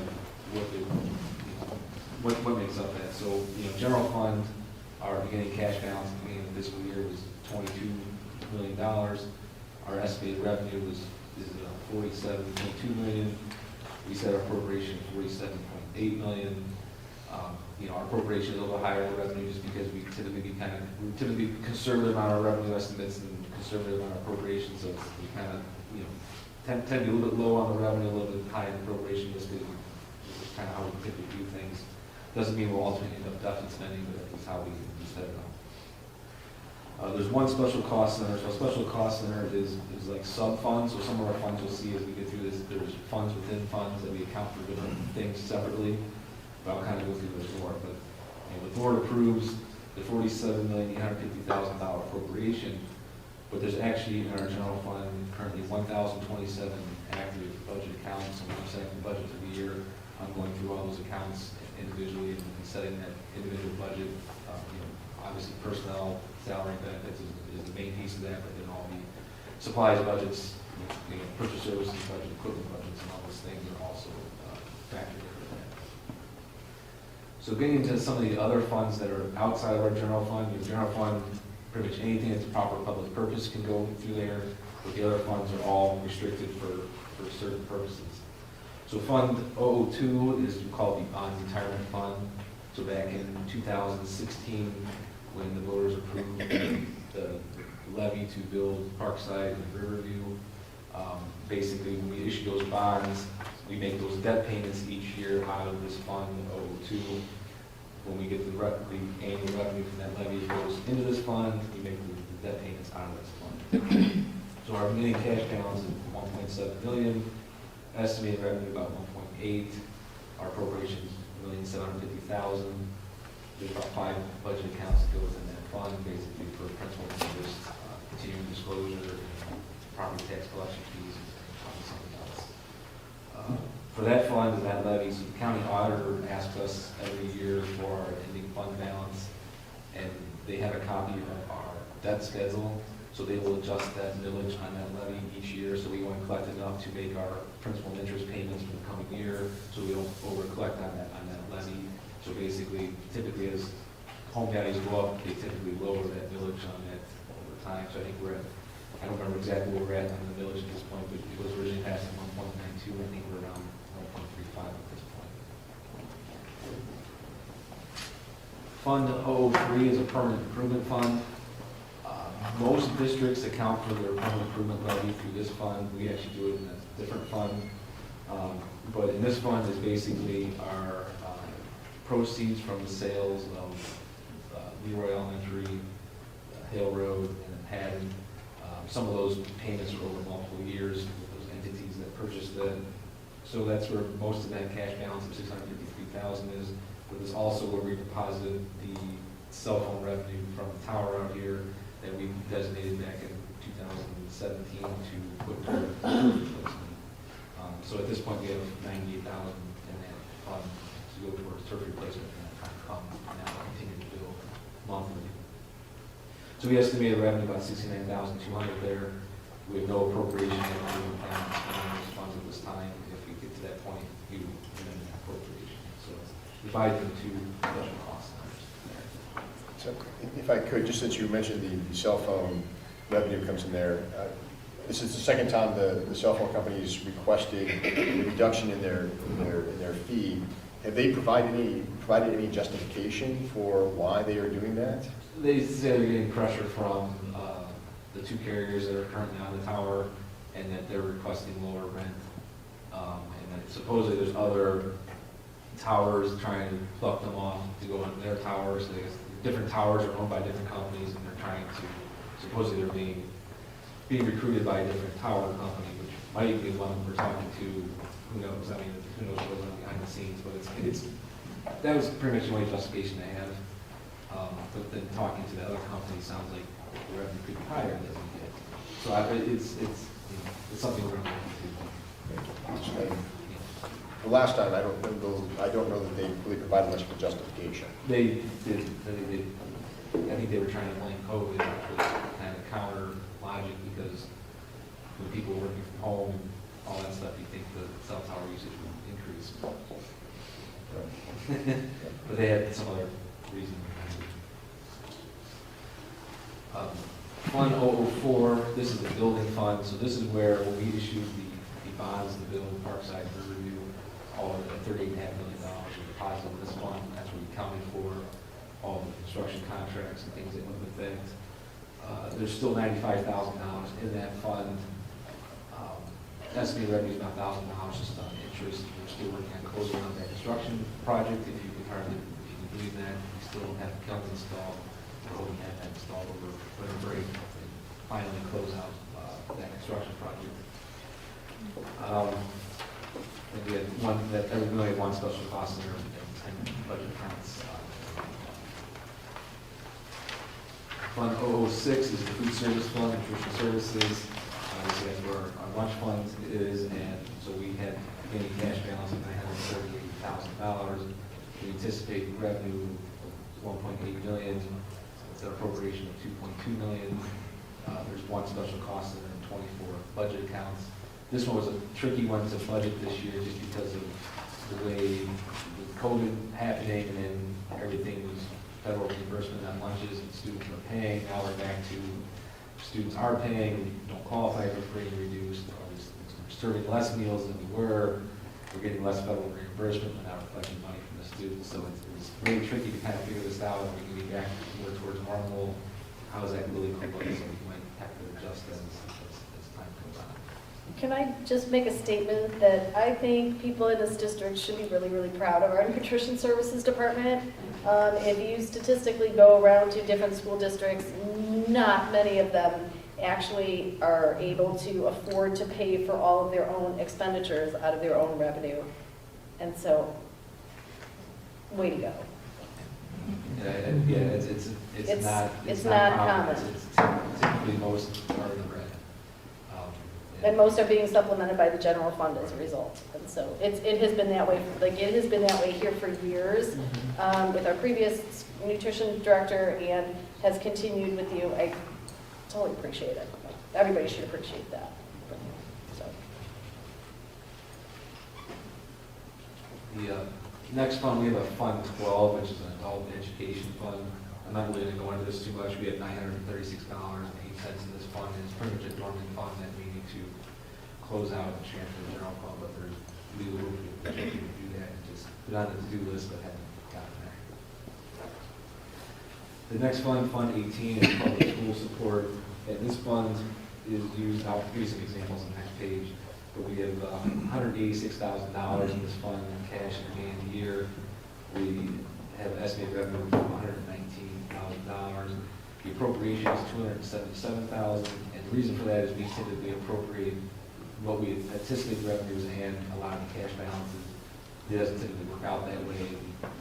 It's not like, we collected that revenue and spent that, we'd be pretty much close to zero. That probably is not something we have to probably typically end up around the same place as they started. So there's 28 special cost centers and 40 budget accounts. So there's basically 28 sub-funds within this fund that are being tracked separately with separate cash balances, separate revenue accounts, separate expenditure accounts. And so some of the activities, some of these funds are principal activity funds, so each building has an activity fund for certain purposes like pizza parties and field trips and things like that. We have a sunshine fund for cards for family members who have passed away, flowers, things like that. We have restricted grant funds, so anytime we get any type of local grant, like Martha Holden Jennings or something like that, they'll go into this fund.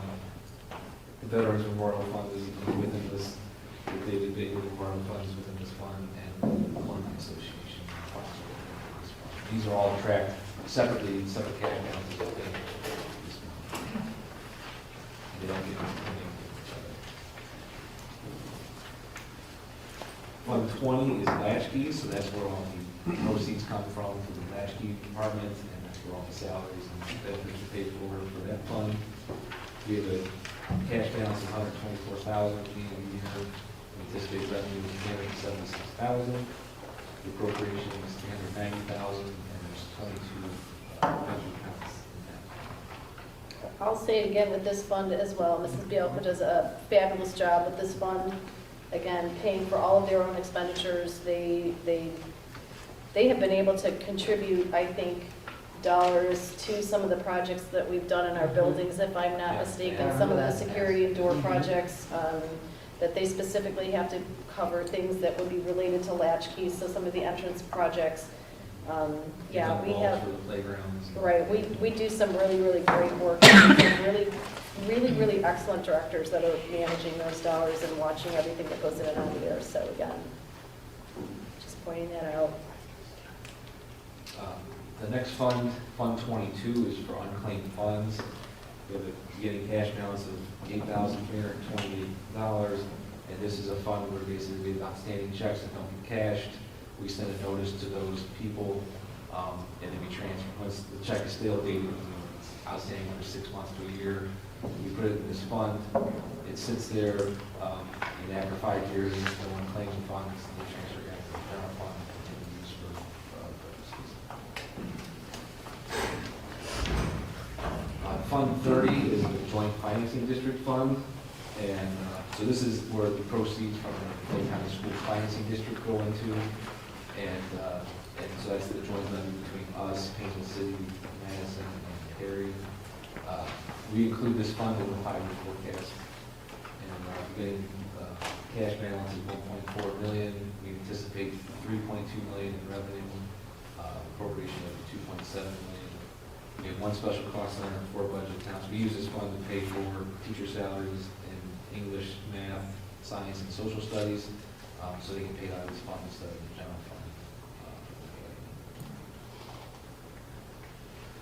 The following fund is the Fund 33 for the improvement fund. So as I said before, most districts use Fund 3.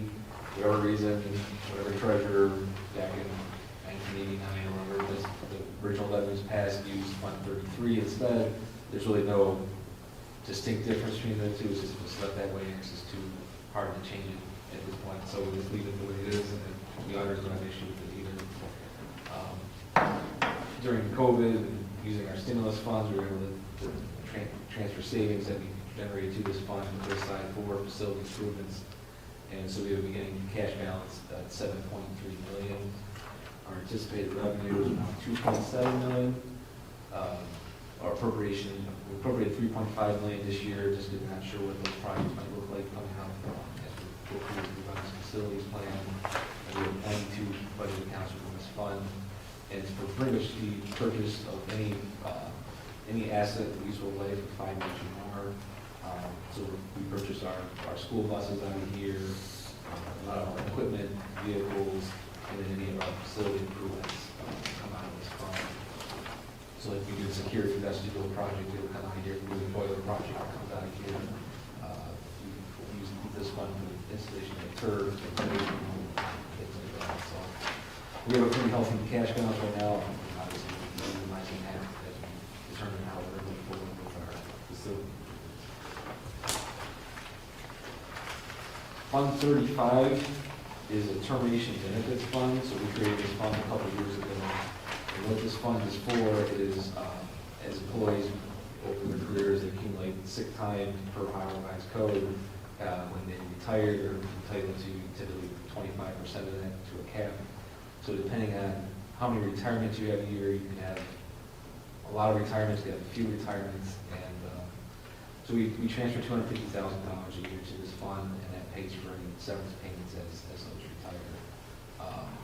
For here at Riverside, it's pretty stable, but I remember in my prior district when I was in Orange, I was there during when STRS changed the retirement qualifications, so we had a large number of employees retired. And I think that year we had about $800,000 in severance payments in my prior district in 1 year.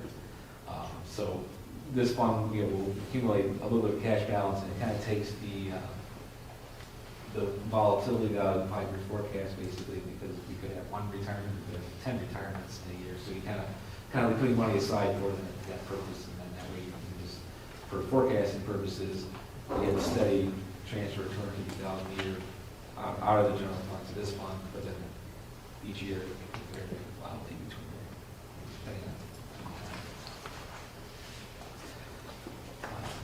Next fund is Fund 200. This is student managed activities. These are basically clubs and activities that are typically run by students.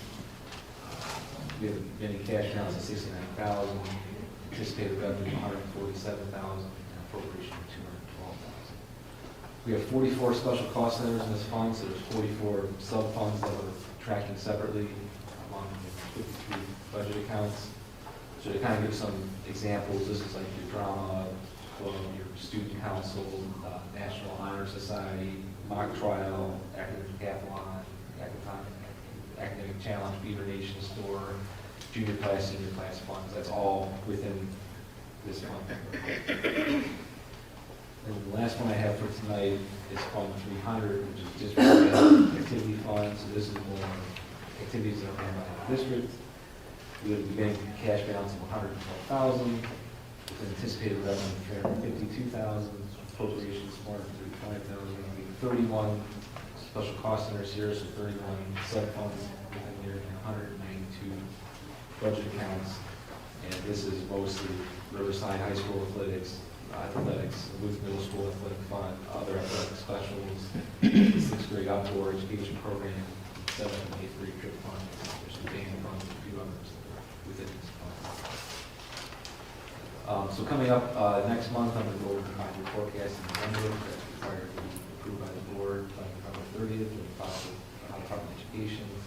In December, we'll review the remaining funds that we didn't cover tonight, which are called the 400 to 500 funds. These are more of our state and federal grants that we questions or comments? I would just like, again, to commend the finance and treasurer's office.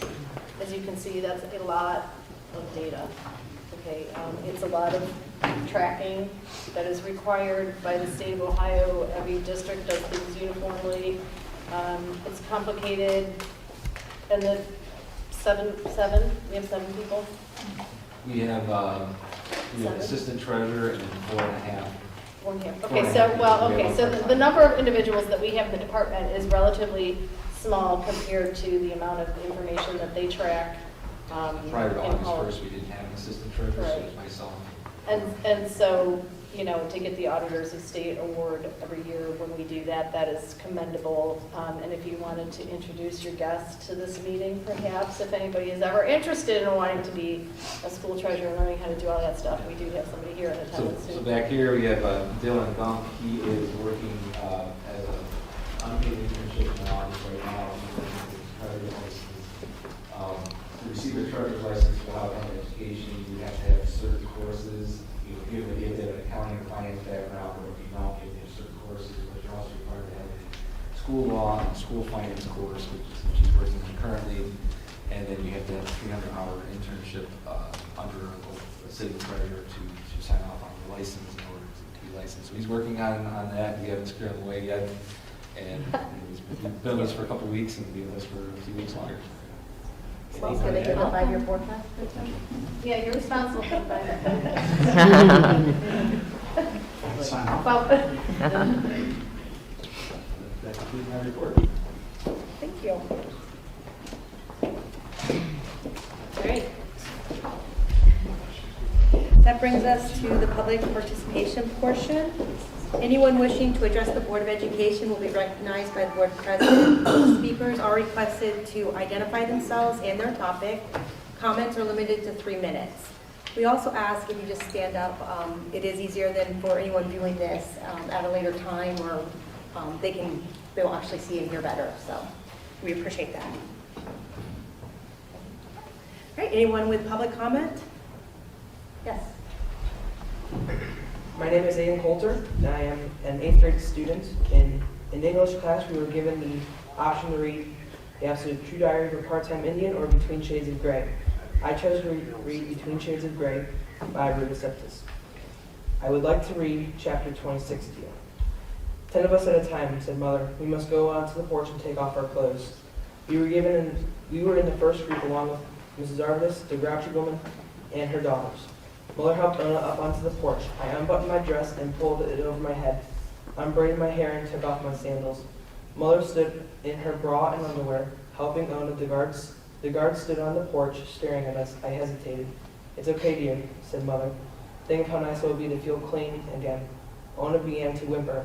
A young blonde guard lit a cigarette, turned his back, and looked off toward the truck. Miller NKVD stared, grinning and biting his bottom lip. I took off my bra and panties and stood on the porch, covering myself with my hands. Mrs. Arvis stood next to me, her breasts too large to conceal with her forearm. A guard with a gold tooth, who appeared to be a commander, walked down the porch, stopping to look at each woman, scanning her up and down. He stopped at Mrs. Arvis. She did not lift her head. He swirled a toothpick on his tongue and raised his brow, violating her with his stare. I let out a breath in disgust. Mother's head snapped to me. The guard grabbed my arms and threw them down to my sides. He looked at me up and down and grinned. He reached out and groped my breasts. I felt his ragged fingernails scratch across my skin. I had never been naked in front of a man before. His touch, the rough hand on me, made me feel sick and dirtier on the inside than I was on the outside. I tried to cross my arms. Mother yelled something in Russian and pulled me behind Ona. Ona's inner thighs and butt backs were coated with chunks of dry blood. The guard began to scream at Mother. She removed her remaining clothing and put her arm around me. They marched us into the bathhouse. We were not told this book contained sexually explicit material, and neither were the parents. The Absolute True Diary of a Part-Time Indian was considered explicit and needed a parent's signature. This book did not. Thank you.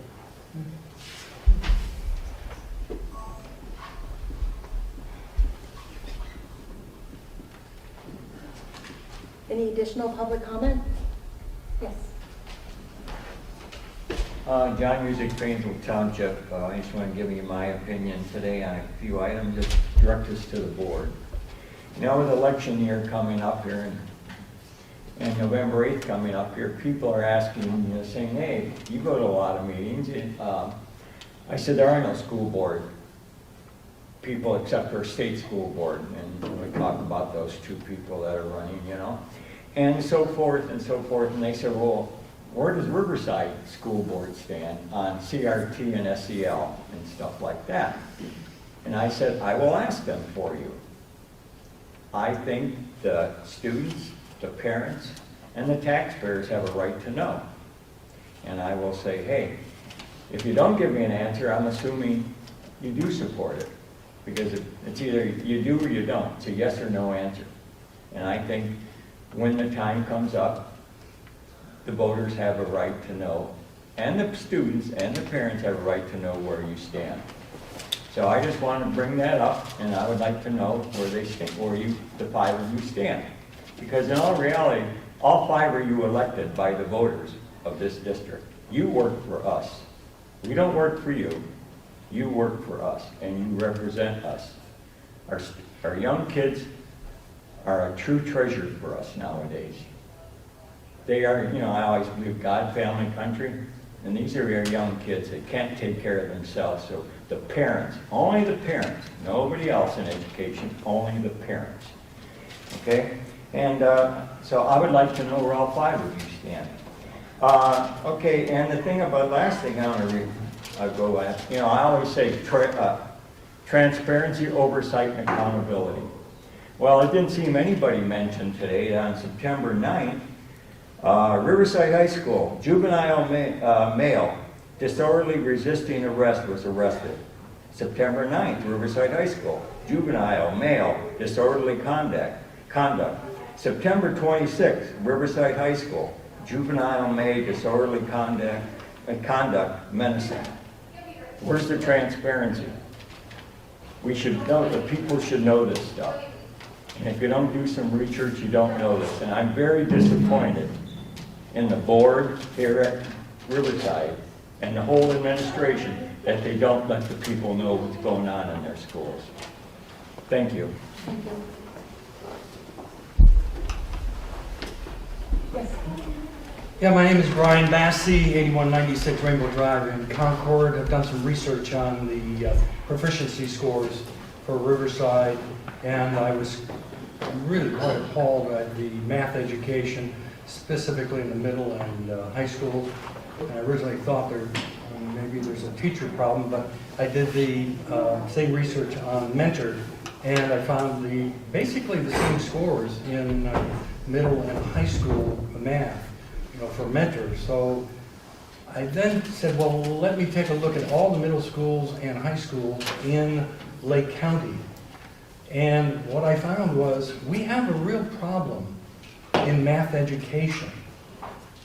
Something is wrong. And then when I finished the study, I happened to hear a report on the TV about a national study on math education.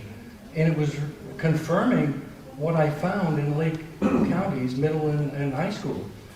So I really, as a taxpayer, I'm looking at what are you producing for the money that I'm sending you? And we have a problem, and you need to really look into it. It's not, I don't believe it's teachers. I think it is probably, whether it's Common Core or whatever curriculum you're using, it's not getting through to the students. Thank you.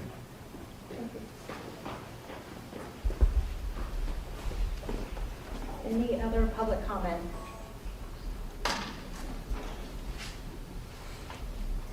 Yes. Okay. I'm Chris Weiss from Leroy. This is in regards to the Scouts being here tonight. I wanted to thank Dr. Kalis and the school board for bringing the boys in and recognizing them. Especially, I want to thank Dr. Kalis that he actually was the guy who approved both Ben and Alex's projects as they exist on school property. And then the boys worked with Dan Wayner, who was Mr. Olesik's predecessor, while they were building the projects. I also want to thank three of the adult leaders that were the most involved in Ben and Alex's projects were Bill Tilk, who was the scoutmaster at the time, Glenn Vernick, and Ben Morse. And I specifically recognize them because this is not well known outside the scouting community. But Boy Scouts has a book, it's called The Guide to Safe Scouting. We euphemistically refer to it as the Guide to No Fun. And basically it sets forth that the Scouts are not allowed to actually use power tools, tractors, and machinery to build their projects. And the boys that do these projects direct and manage not only other boys, the Scouts and their troop, but the adult leaders and also adult volunteers in getting these projects completed. And without their support, we couldn't, the boys would not be able to do these projects. Many of you may not be aware, but Lori Kuniski is, are you still the committee chairman of Troop 62? So she devotes a lot of her time with that. And then Sean Parker is the current Scoutmaster, and his wife Gina is also on the committee, and I believe still a treasurer of the troop. So they really deserve a round of applause for their efforts. Additionally, local businesses do an awful lot to support both the Scout troops and the Scouts projects.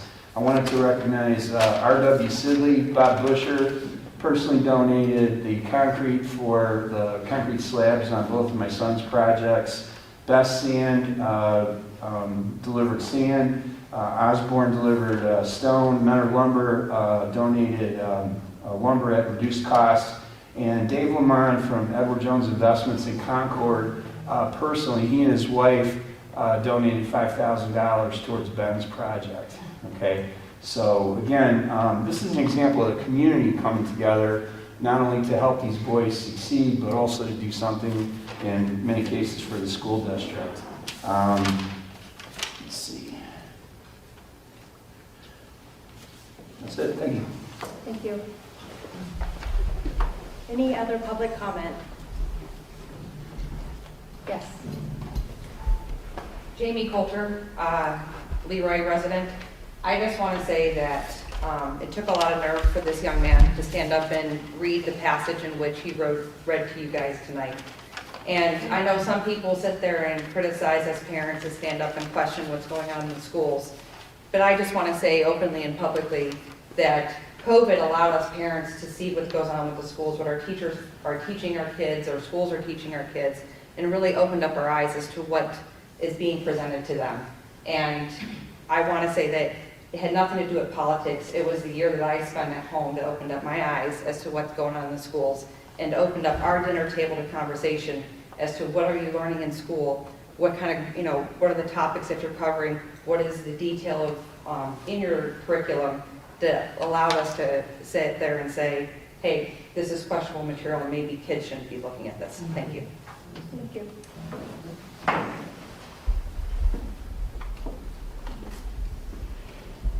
Any other public comment?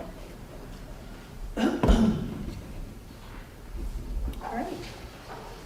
So that brings us to the consent agenda portion of our agenda today. First is finance and audit. Sure, we have a motion to approve the items listed on the finance and audit consent agenda as recommended by the treasurer, items A through G.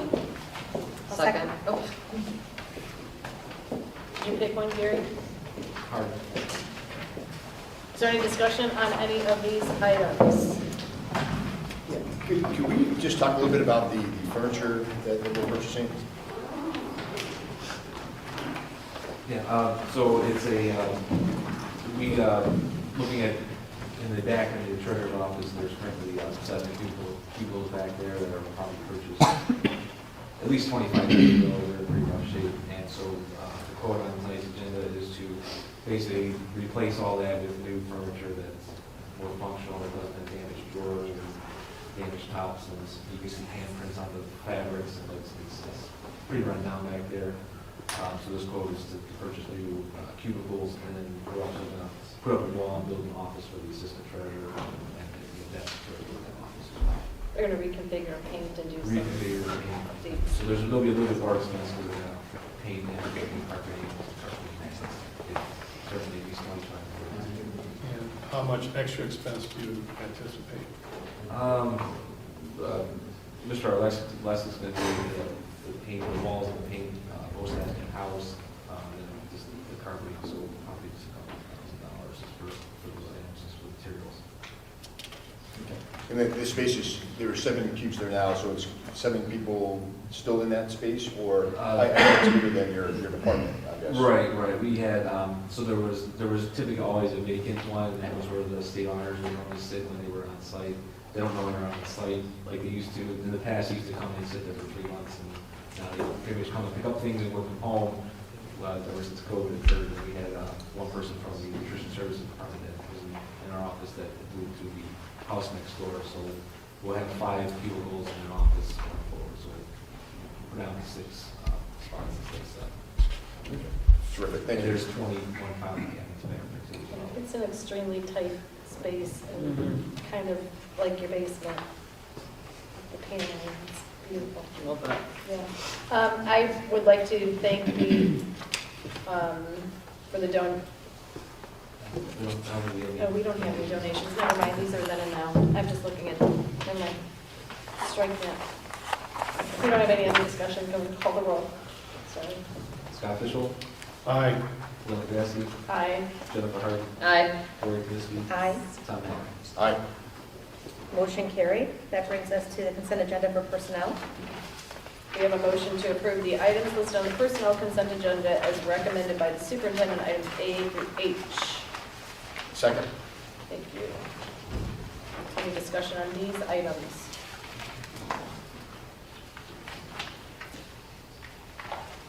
All right, if none, can we call the roll, Mr. Benson?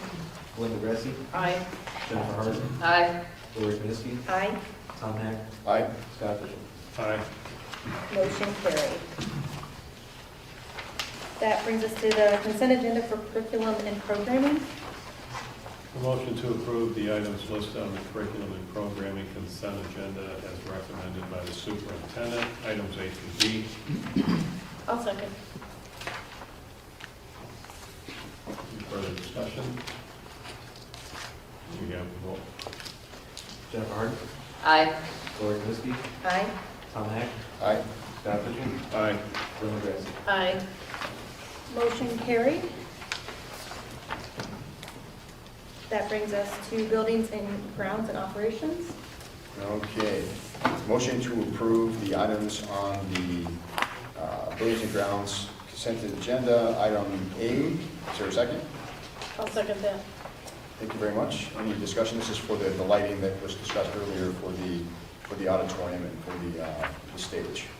So can I just mention one of the things that we talked about in our committee meeting was that they used to rent this equipment on a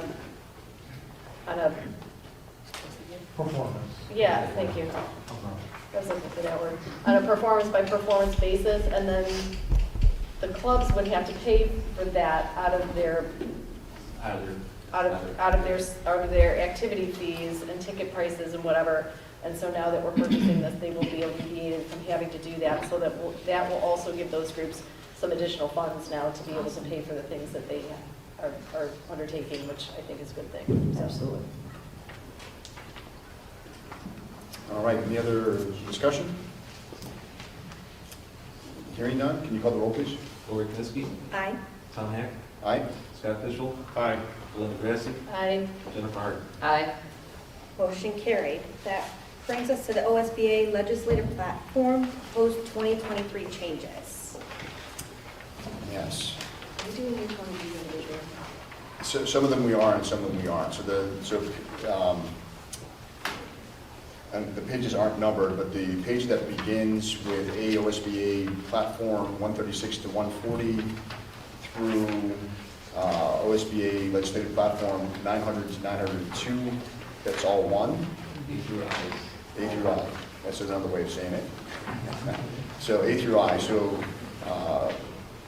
motion to approve the items on the Buildings and Grounds legislative platform agenda, items A through I. Is there a second? I'll second. Thank you very much. Is there any discussion? And I guess I'll start with the discussion.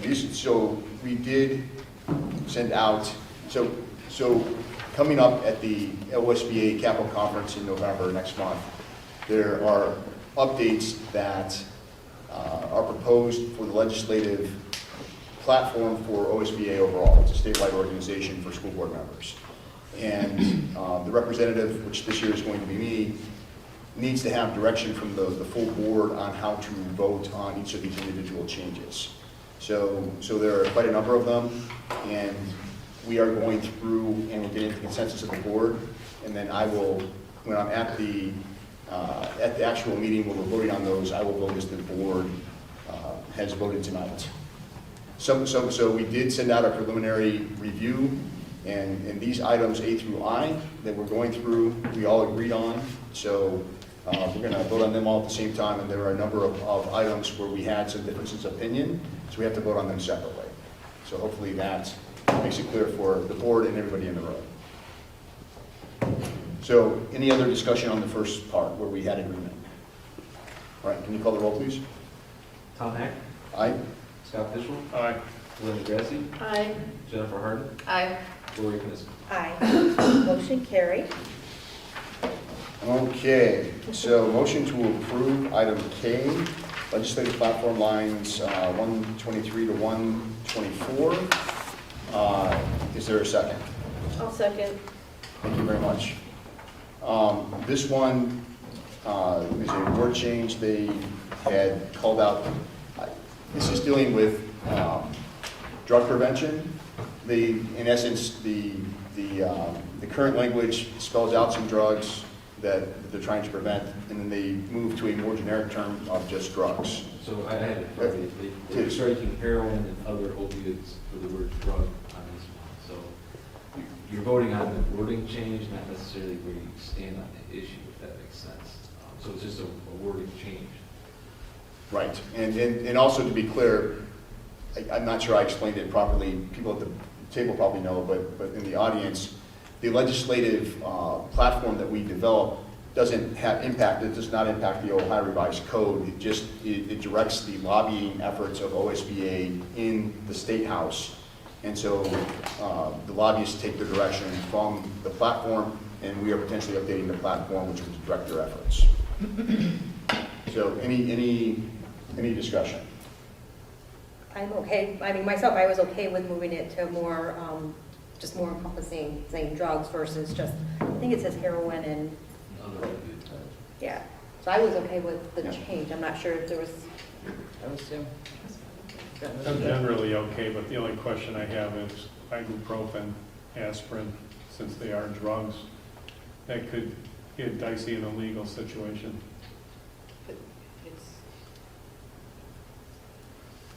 Yeah, so I mean, my interpretation is we're talking illegal drugs, not necessarily drugs over the counter. Obviously, there are health concerns with ibuprofen if you take too much, but it's. Understand, but without drugs being defined, then it could mean all drugs.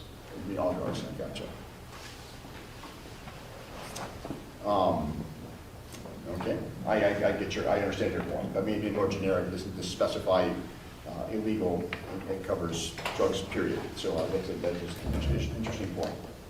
Although I think the platform agenda item itself, with the top portion being just a definition of drug addiction prevention and gives some information on that, the platform is that the OSBA supports legislation that provides new and additional dedicated funds to assist schools in the battle against drug addiction. So I don't think you're addicted to aspirin. I think it's implied. I understand what you're saying, but I think the implication is that it's illicit drugs. So I agree with that, and I just wanted to raise the small concern. Terrific. Any other questions or discussion?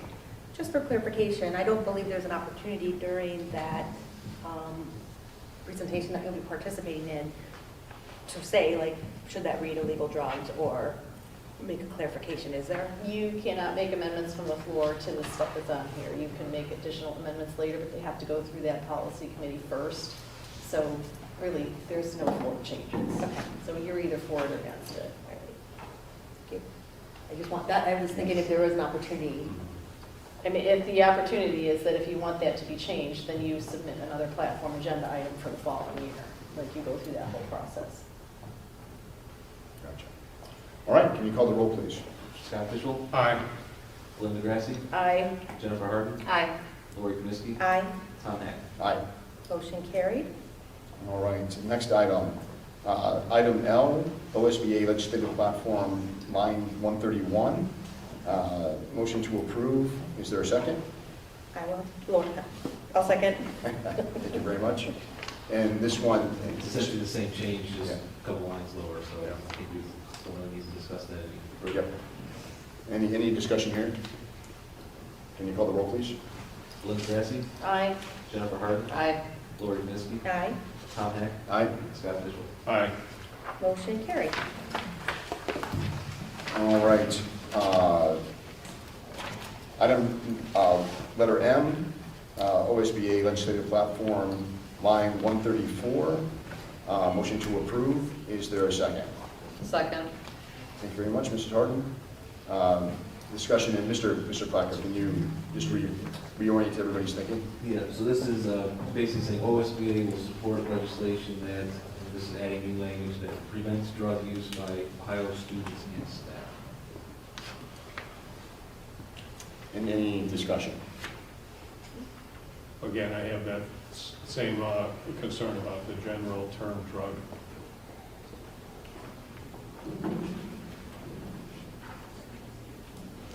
All right. I understand the point.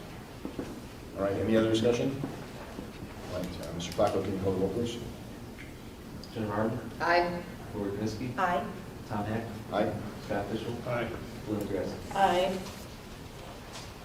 Motion carried. Okay, that takes us to item N, legislative platform update, lines 198 to 204. Motion to approve those changes. May I have a second, please? I'll second that. Thank you very much. And so, Mr. Placco, can you read that just so everybody has a clear understanding? Yep, so this is adding language to the platform under the state report card section. And it's basically adding language that says OSBA supports legislation that moves towards a varied system of assessments that allows students to demonstrate academic competency and mastery in ways beyond state standardized tests. And also that OSBA would support legislation that replaces the current system with an accountability system that is a meaningful indicator of the quality of the school district, a holistic representation of the efforts within the district to develop the whole child. All right, thank you very much. Any discussion? I do have some comments, but any discussions? Yeah, I disagree with that. So I disagree with it as well. I think that while we all know, we all experience high school and has different levels of learning, right? So I went to school here, you know, I still have friends from track and from cross country. And you have different other areas within the school's life where you have life experiences and it prepares you for life. But in the end, this is an academic institution. And ultimately, what I don't like about this is, as a taxpayer, I believe taxpayers need to have a definitive understanding of how well a district is doing from an education standpoint, and it's an accountability thing. And if this becomes much more nebulous, and you can't compare apples to apples. So while I certainly agree that school is more than academics, we want to create well-rounded people and graduate people who are well-rounded as citizens, I do think that judging schools from an academic perspective is key, and that's why I do not support the change.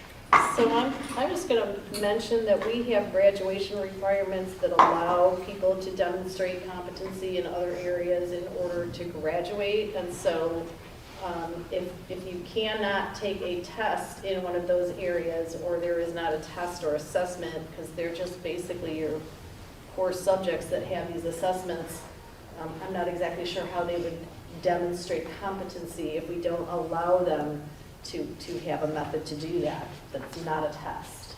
So I mean, that's the graduation requirements in the state of Ohio. Like, this is not saying anything about we're supporting or not supporting the graduation requirements, so I'm a little confused as to So I the look, thought process. I looked at it in totality too. So I started at line 188, where it says OSBA supports legislation that makes the overall rating of the state report card a meaningful indicator of the quality of school districts. So if you read through those bullets, it's still putting a focus on the report card. It's still putting a focus on graduation rate. It's still putting a focus in those other bullets on some of the other things that we look at to make sure we're teaching our kids. I think I took it as these 2 additional bullets are saying not all kids will test right, so there's other opportunities to show that they have mastered skills, certificates, whatever else that they could put into play to say how we're doing. But I still thought they were keeping that standard there when I read the other bullets. Yeah. That's why I was okay with it.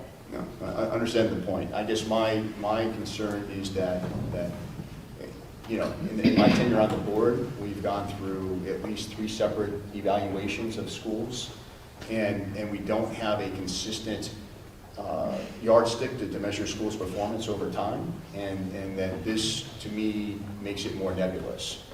And that I do think that as taxpayers and members of the community, that you really do. It'd be great to be able to compare Riverside 10 years ago to Riverside today. And because of those changes, you can't really do that. And so that's, there are many facets. I definitely agree with that, but I'm not sure that this gets us moves us in a direction that allows for people, for transparency and taxpayers to understand and hold accountable the schools. So what I would add to that is it becomes sometimes more subjective and abstract. And to Mr. Hack's point, then you don't have a good comparison going back several years to today if some subjectivity and abstractness has been included in the grading process. And so in a bigger picture, this is a little bit of a closer look. And if you back up and look at the bigger picture, a very big picture, if you look at a graph from like 1962 in the United States of America, the performance in schools has steadily declined since 1962, and it continues on a downward trend. And I think as we become more subjective and abstract, it's only going to help that decline.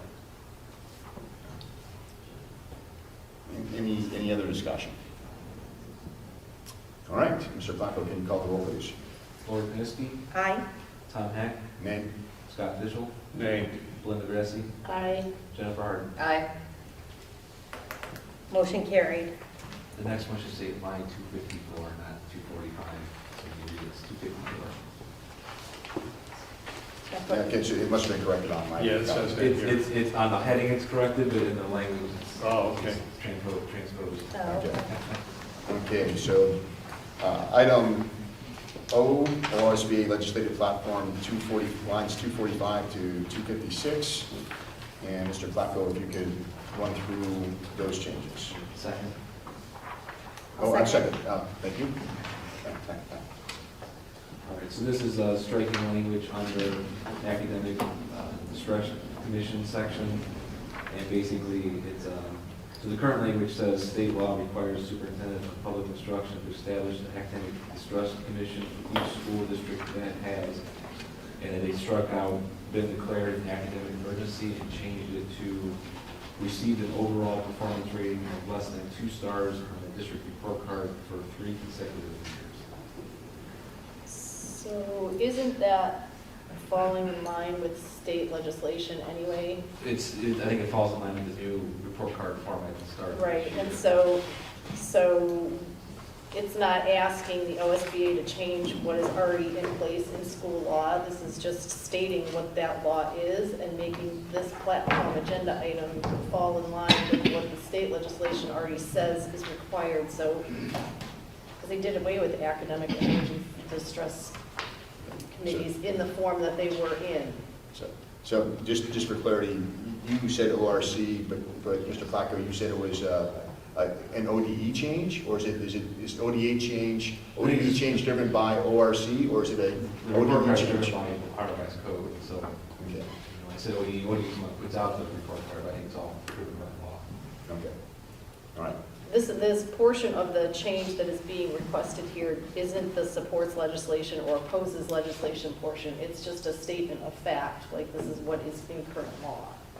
So, All right, certainly, if that is the driving point, then I will change my vote to aye, but, or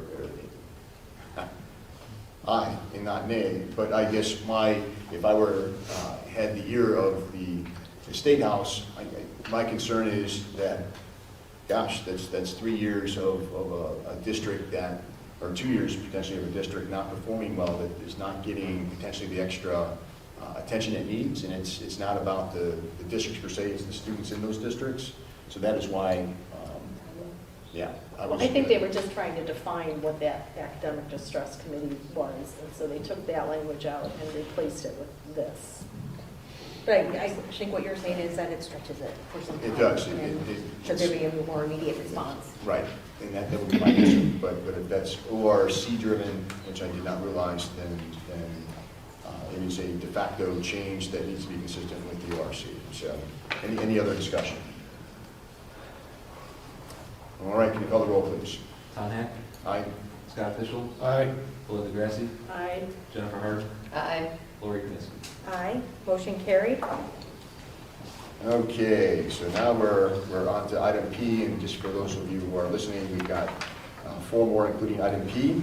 But item P, OSBA legislative platform lines 374 to 375. Is there a second? Second. Motion to approve, thank you. Mr. Flacco, can you read through that change? Okay, so the current language says that OSBA proposes language that once having been introduced is later attached to a different and or larger piece of legislation before it is thoroughly and properly vetted. There's striking language that was with the annex and heard by both chambers of the Assembly. All right, is there any discussion? I find that very cumbersome to get anything done then. If you see how the process goes legislatively, in order for anything to be included, you would tell the House and the Senate, oh, we got to come back to the table and spend 2 more days on this item, or you can't put it into a bill. Yeah, I think that would make things very difficult to get done. Right, I think this is reflective of, unfortunately, the way our legislature, both at the state level and elsewhere, you have omnibus bills where it's a cornucopia of different things, not all related, that get put into one bill. And on the negative side, these things don't necessarily go through a regular process of legislation, but to Mr. Fischel's point, sometimes that's the way the legislative process works. Right, and to re-emphasize your point, sometimes something could be slipped in that we might not like, and it didn't get enough attention, if you will. But that's where we really have to be speaking to our representatives and senators. So I understand both sides of it, but I just don't see how anything gets done if they force the legislature to go back into session on something they're not going to go back into session on. Yeah, and obviously the OSBA is not forcing anybody. It's an opinion that would. In order for it to be included, right? So again, because this is talking about where we would support them lobbying, right, and trying to make changes and make a difference, that's why I think it's okay to put it. I understand how cumbersome it'll be, but I guess what I'm saying is I'm okay to go out and you lobby, make changes there, because I think there are improvements needed instead of slipping things in. So that's how I look at it again, is more about, we're saying, hey, it's okay to go lobby, we're not making a law, we're not making any changes, but I support the fact that you think we should try to make changes here. So I'm sorry, go ahead. Yeah, I just want to state that it's not changing the fact that this proposal and opposes legislation that was already there. This was already there. All they're doing is taking out that slashed line item. That's all they're doing. This opposes legislation that once having been introduced is later attached to a different and larger piece of legislation before it has been thoroughly and properly vetted, was already part of the OSBA platform. This is not taking it out. It's going to remain, no matter which way you vote, yes or no. It's just, are we voting to take out the stricken language of the last words? So that's not going to be any different. Okay, If we don't like it, we can propose again a change for next year. for next year. Okay. All right, any other discussion? All right, Mr. Flacco, can you call the roll, please? Scott Fishel, Nay. Bill Grassi, Aye. Jennifer Harden, Aye. Lori Kniske, Aye. Tom Heck. Aye. Motion carried. All right, item Q, OSBA legislative platform lines 393 to 401. Is there a second? I'll second. Thank you very much. And Mr. Flacco, can you orient our thinking? This one's a little bit longer, so we're actually adding four bullet points here under the main section is locally elected boards of education. And this is all under OSBA opposes legislation and there's four bullet points for adding. So the first one is, so the OSBA is opposing language that reduces the term length of an elected board of education member to anything less than 4 years. They're opposed to imposing limits on the number of terms, consecutive or otherwise, that a local community can decide who will serve on its Board of Education. OSBA is opposed to legislation that moves the election for local Board of Education members from a nonpartisan ballot to a partisan ballot. And then OSBA will also oppose legislation that creates or provides any need for primary elections for local school board candidates. All right. Any discussion? I think what was difficult on this one is the 4 bullet points are all, I don't know, gray, like, so some of it you agree with, some of it you don't agree with. That was one of, as I kept reading through it, that took me some time to kind of digest the totality piece of it, of the 4 bullet points, so. I think it's kind of in response to the bill proposed that school board members can only be 2-year terms. And that they reduce would the be term partisan. limitations, and then making it partisan, we get to declare a party and have a primary election, kind of like you do with like a presidential candidate or county commissioner or something like that. So in response to that, this is what we're saying we're opposed at this time. Right, and basically, these bullet points are maintaining the status quo. So, there's some pros and cons, but overall, I think that at this time, the status quo adequately gives the public the opportunity to voice their opinion and change the school board members out as they see fit. And so I'm supporting that, but is there any other counterpoints? All right, Mr. Flacco, can you call the roll, please? Belinda Grassi, Aye. Jennifer Harden, Aye. Lori Kniske, Aye. Tom Heck, Aye. Scott Fishel. Aye. All right. Item R, motion to approve OSBA legislative platform lines 586 to 588. Is there a second? I'll second that. Thank you very much. Mr. Flacco, can you read about that? Okay, so under, it's a section under charter and community school funding.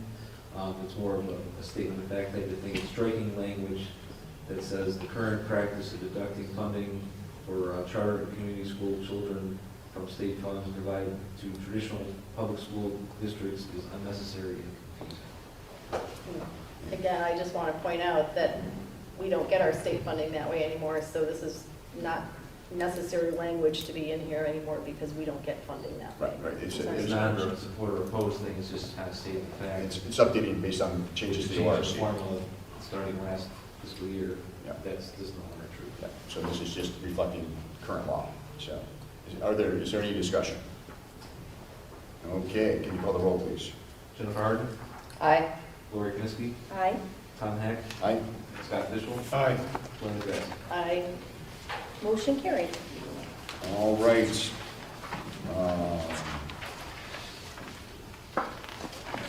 Last but not least, motion to approve legislative, OSBA legislative platform lines 881 through 883.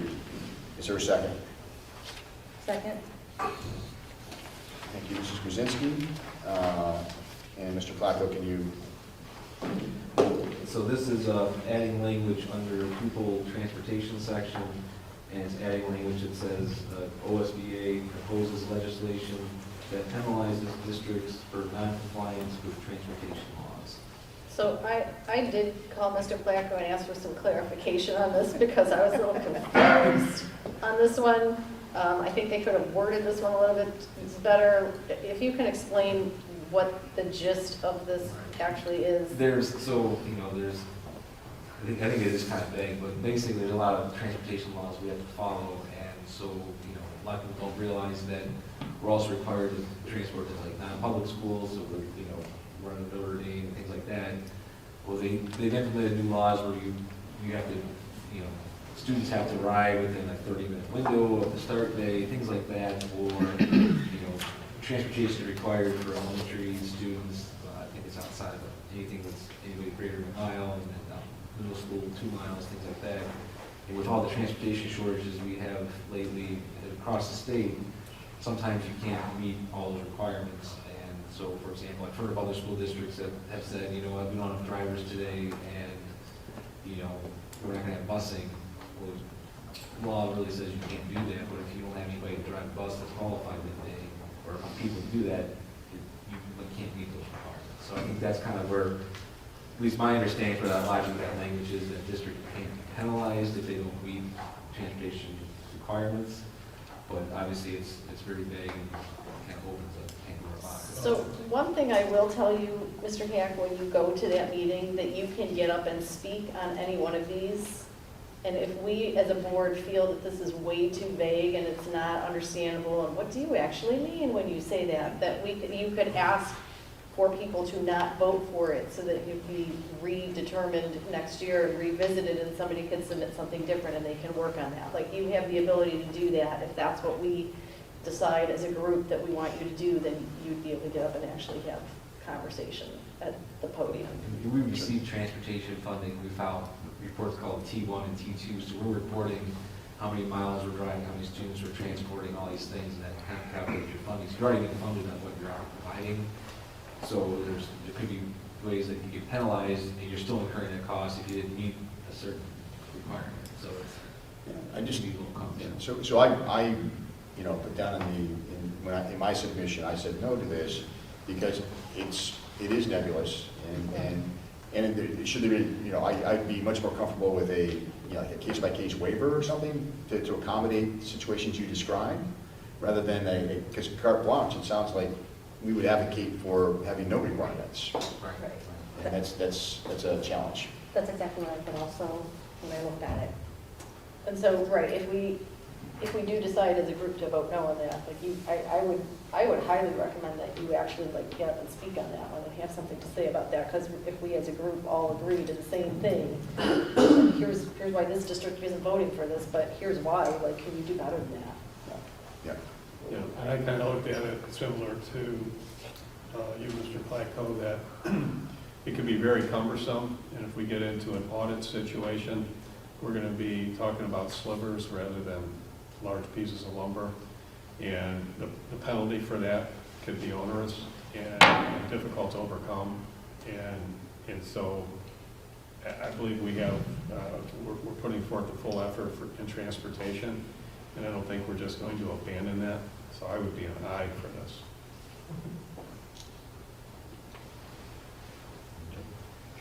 All right. Any other discussion? All right. Can you call the roll, please? Lori Knispy, Nay. Tom Hack, Nay. Scott Fishel, Nay. Linda Grassi, Nay. Jennifer Hart. Nay. Oh, I misspoke. I was an aye. So am I able to redo my vote, or am I done? Yeah, I want to change my vote to an aye. Yeah, I'm sorry about that. I don't know if we can do that. Well, you can know the record. It doesn't change the outcome. It doesn't change it. So motion failed. Right. I would also like to ask Mr. Hack that at that meeting that we at least prepare something that goes along the lines of what we had discussed at this meeting, and, ask them to ask the members that are going to vote that are there to take heed to what you said and perhaps Come back with better language for Right. next year. Yep, no, I appreciate that, and we'll do so. Thank you. Look at that, how long did it take, 30 minutes, 20 minutes? I don't know, what great buildings and grounds agenda items. That does bring us to the Board of Education updates. I would just like to wish good luck to all the teams competing and, go Beavers. Woo! Come see me in the concession. So I just want to be clear on November 10th, are we canceling that finance and personnel meeting and making it, rescheduling after the next board meeting? Or it could be the 16th at 8:30, or it could be the 17th in the morning. Is everybody I have have to see what the day's availability is too. Yeah, it doesn't matter to me. Like, I can come that day. It doesn't matter if you want to do it that morning. We have curriculum at 7:30, we'll be done at 8:30. We could do it at 8:30, or we could do the 17th. You're talking the 16th though. Yes, that's my availability. So I'll be The back 17th. in town the 15th at night. I got you. So I think it's important if you guys, I think you should still have it if we can arrange the schedule, maybe postpone the And I'm personnel okay. discussion. No, I'm okay with that too, so Only because of the 5-year forecast. I think whatever it'd probably be works. good for- Yeah. Oh, yeah, we kind of want to look at that before. Yeah, whatever the board works. meeting. Yeah, so if you guys can change it, it's good, that we can bring in the personnel piece, but if not, I think it's still important to have it to review, have that pre-review of the forecast, right?